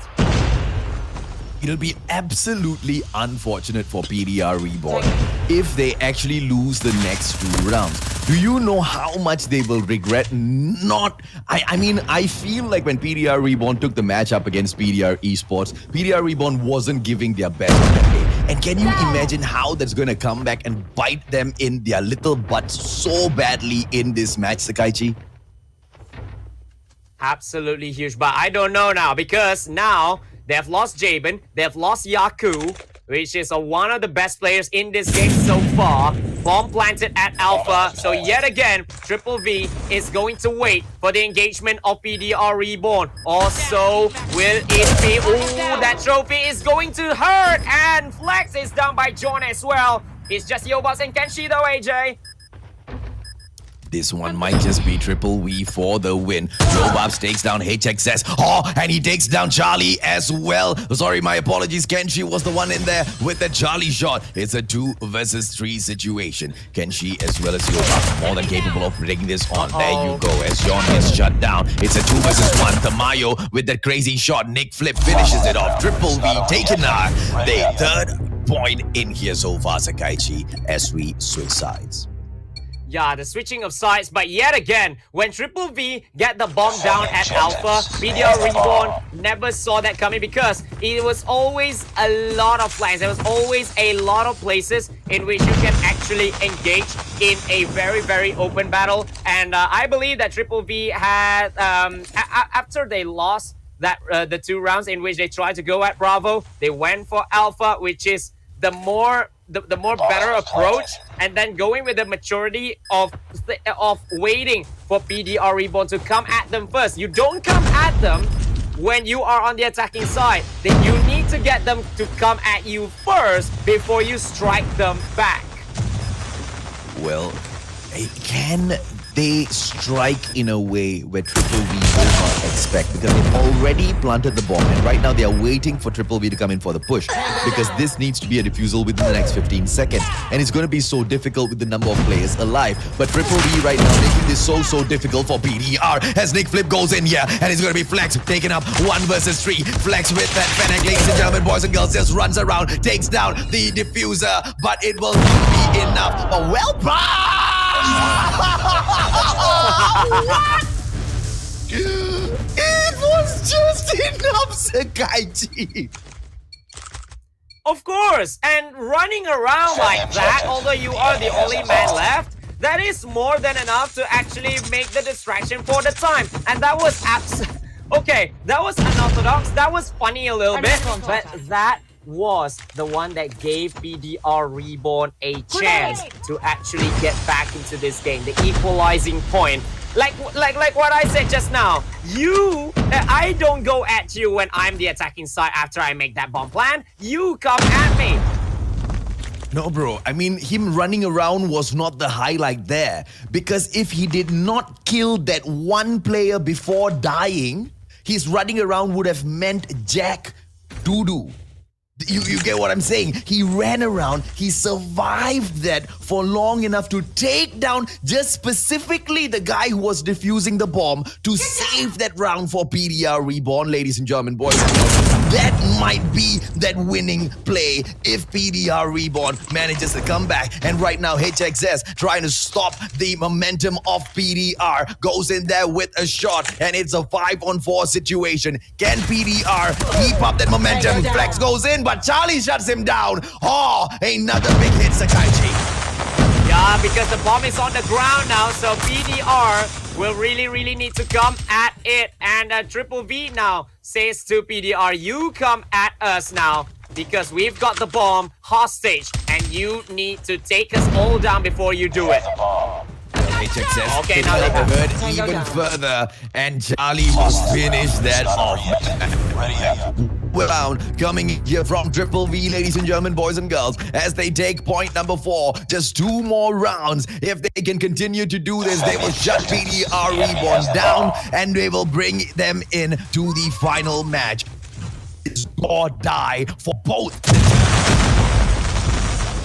Yes, indeed. So it's 4-3. And PDR has won 1 attacking round and lost do as well in this one. This is going to be absolute 1-1 lost one, but now bomb planted at Alpha. This time it's a quick one for them. This is going to be huge if they can pull this off. HSS trying to find and scope somebody, but there's nobody home for PDR Reborn. Yaku in the control room number 2 as well. Less than 30 seconds to go.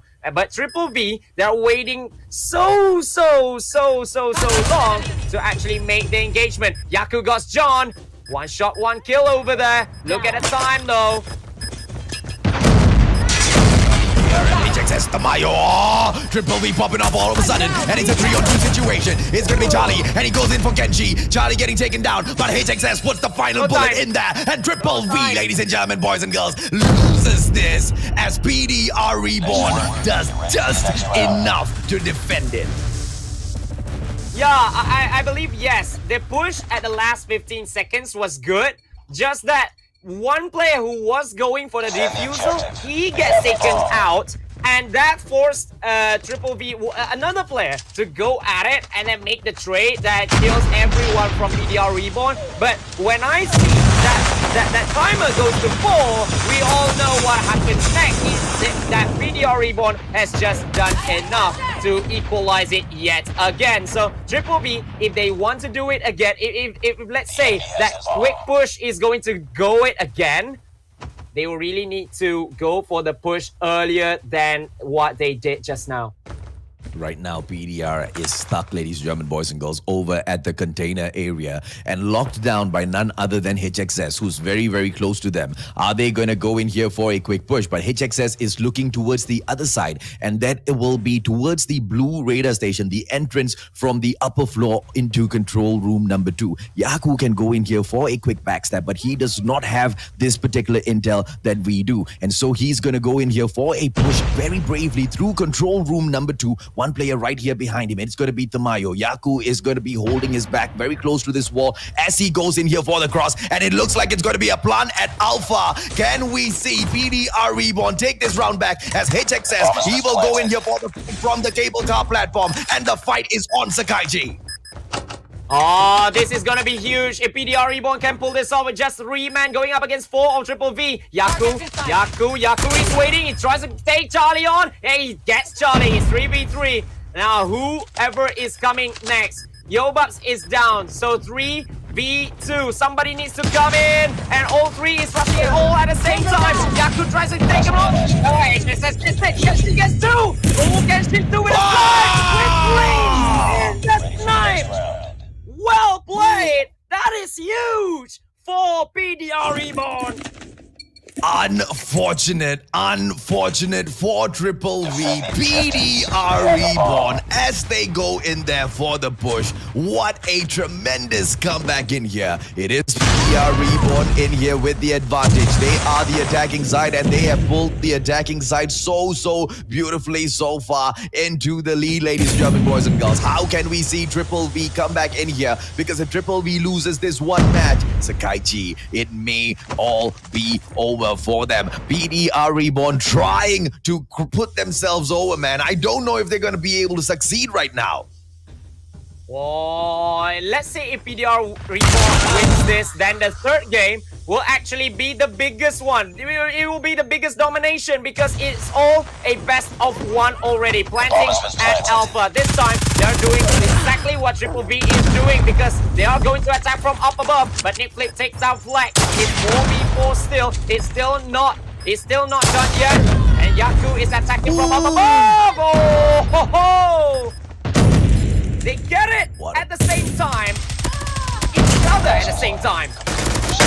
Well, what a play so far. Your bombs! Ladies and gentlemen, boys and girls. PDR Reborn have risen up on the scoreboard. 13 points right now, Sakaichi. Ooh, that was huge. But they better win the next one because the domination, AJ, is going to be the final one. It is going to be like this. It's going to be a huge game because it's so tightly contested. But it all comes down to this one and only round of this domination map. ladies and gentlemen, boys and girls, can we see them do it? Because if Triple V Esports can come back in here, Sakaichi, tell us exactly what sort of a predicament that puts PDR Reborn in, man. Yeah, if let's say Triple V Esports do win, then they are going to be level on points, and it will be by the virtue of head to freaking head. It is as close as it gets, because like I said in the early stages before this match even started, whoever wins takes it all. Whoever loses this series, best of 3, they are going home no matter what. So this goes down right to the wire, and this winter war is going into the last heist.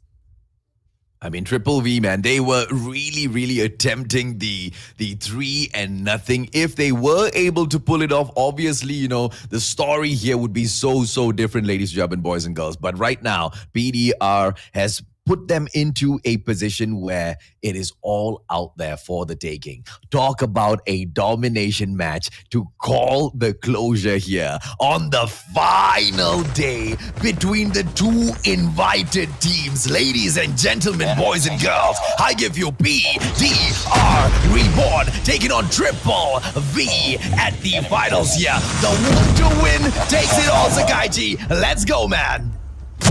Oh, this is going to be absolutely huge. Triple V, they're going for that distraction gameplay so early on. They're going on the aggressive, and they got control room number 2. Bravo and Charlie taken away by them. And it's going to be Triple V who has the first initiative, and they got all the kills as well. Going to Alpha straight away, and that was absolutely quick coming from the Triple V Esports side. Charlie going in all alone, and is going to distract PDR Reborn, and they will try to defend it yet again. But looking at how Triple V goes in, it is going to be the aggressive gameplay right from the off until the end of time. So PDR Reborn will really need to buckle up and do something else over here.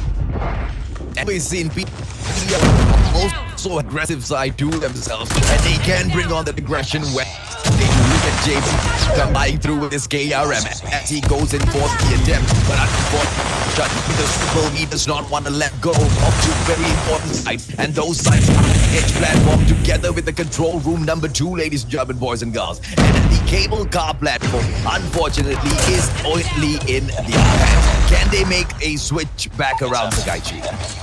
Oh, it's going to be a full lockdown though. AJ, full lockdown. Did you see that? Charlie just been defended by Triple V right at the death.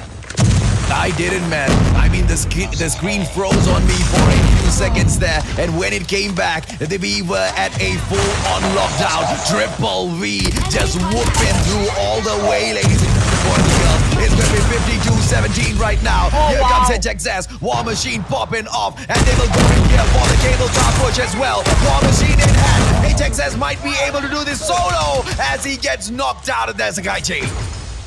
Yeah, Kenshin with a 3 after a 3 by HSS on his own as well. So a 3-piece traded by a 3-piece on PDR's own, but it's still Triple V with that 2-point lockdown. Bravo as well as Charlie on with Triple V side, and PDR Reborn, they are having a huge predicament. They are having a huge problem as they try to take Bravo. All for them. They are trying to go for a full-on lockdown though. Charlie got. Oh, Bravo got as well. Oh, wow. How much is taken by Triple V as well? Yeah, perfection, man. PDR Reborn going in there. Bravo Charlie taking up all at the same time. But the switchover coming in from Triple V as they will go on to pick up the cable car platform. And they will be able to hit that 75-point mark, putting 40 points between the 2 squads. PDR Reborn, not only do they have to do so much, Sakaichi, they also have to stop the rampaging Triple V. Can they do it? Thus far, they've not been doing it so well, man. I believe that Triple V Esports, actually, they are having a huge sigh of relief after that 75-point mark, because that 1 point is more than enough, and PDR Reborn are slowly coming back into the game. They are they are being better every single second that this game goes on. So they really needed that interval. They really needed a halftime stop for them to actually get used back. They needed to actually get back into this game. But PDR has 2 points already. Alpha Charlie with them. As Charlie is going to be taken by Nick Flip. Is it going to be enough for Triple B? And they do! And a beautiful capture. Ladies and gentlemen, boys and girls, control room number 2 as well as the ace platform belonging to Triple V right now. As we see PDR Yaku going in here for the push with the war machine. Can he assist his team either at Bravo or at Charlie? And yes, he will. He goes in here for the control room takeover first. But PDR Reborn is in no shape of a comeback, Sakaichi. Look at them all gathered around Charlie right now. But the cluster strike going to be helping out Triple V. Oh, wonderful play just to defend that point. But PDR Reborn, like I said in the first half, they are trying that comeback play and they got Bravo after. They lose Alpha. They're going to Alpha yet again because they knew it won't be enough with just 1 point. It might not be enough even with just 2 points. They need a full lockdown. They need to go to Charlie, and Triple B Esports really need to do this. And Triple B, if they get another point in the next few seconds, then it's going to be their win surely, unless if PDR can get the full on lockdown just before that. Yeah, man, they just need a full lockdown just for about it's Triple putting a huge stop and gonna extend this time. The PDR Reborn needs a full on lockdown. Use them to stop the onslaught. It is PDR Reborn, Sakaichi now as they attempt a full on lockdown for themselves. Can they pull it off as they barrages back in one after the other? Cluster strike he brought in as well. Oh my goodness me, it's mayhem. Everything is happening. PDR gets Charlie back. 2 points for them, but 1 point for Triple B might be old enough because it's just less than 20 left for Triple B to capture the victory. PDR needs one more. They need Alpha now. But Triple B is not letting them. Having 1 bit, they are defending Alpha like their lives are depending on it. Oh, and their lives do depend on it. But Sakaichi, just remember this. If they manage to reset the spawn of Triple V, Triple V is still going to win this. Because when Triple V resets the spawn, they are going to be able to take the edge platform. Charlie is going to fall to them. And it is okay. No matter what PDR Reborn does right now, your champions, Triple V, has made a comeback in here, and they have put both squads in a huge predicament as they have to go up head to head. Oh, wait! Here it comes! Charlie! Full-on lockdown for PDR Reborn! AJ, Alpha is back with Triple B. Alpha is back though. The trade after the trade. The trade after trade, man. No matter what you do to me, every time we reset on, let's go and another spot. Ladies and gentlemen, boys and girls, the methodical victory coming in here from the very VT squad. I came, I saw, I conquered. Right at the last. Oh my god, what a series. This is as crazy as it gets. They are tied on points, but again I dare say Triple V. Okay, I'm opening the rule book now. AJ, you want me to read it? Yeah, tell me man. Oh, okay. Winner in each match will get 1 point. All points will be accumulated to determine who will continue to the playoff rounds. If there are teams with the same point, hence tiebreaker are used. The first one is going to be head-to-head previous match though. Correct, previous match. But what if that doesn't work, Sakaichi? Least number of walkovers in which we don't have a walkover. And then the number of kills of each team. In which we are going to calculate everything. So ladies and gentlemen, boys and girls, what that means is Sakaichi and I have got quite a bit of time to waste with you guys and to chit chat whilst we allow the ops team to go in here and figure out who it was that got the victory. 150 to 124, Triple V, very VG. They were the ones to pick up that win. And then PDR Reborn making that comeback gameplay in there. If only Triple V had managed to get that victory, then we would have seen PDR Reborn step away. And of course, as we move into game number 3, 150 to 119, Sakaichi, talking about this again, man. If only PDR Reborn was a little bit more aggressive in that fight versus their brothers, PDR Esports, the game today, the situation would be so different, Sakaichi. Okay. I beg to differ though. If let's say that match against PDR Esports, they really went in aggressive and they lost, and I won't have that much problems going at it. But they lost one game against AIM Iloilo, which sets AIM Iloilo back into this competition. But Triple V Esports also have their fair share of dropping one awkward point as well against NRX UNKNOWN. So I don't know, man. This is so back-to-back because the teams that Triple V Esports have won against, they have has actually beaten PDR Reborn. But let's see, AJ, this mayhem, which is this playoff.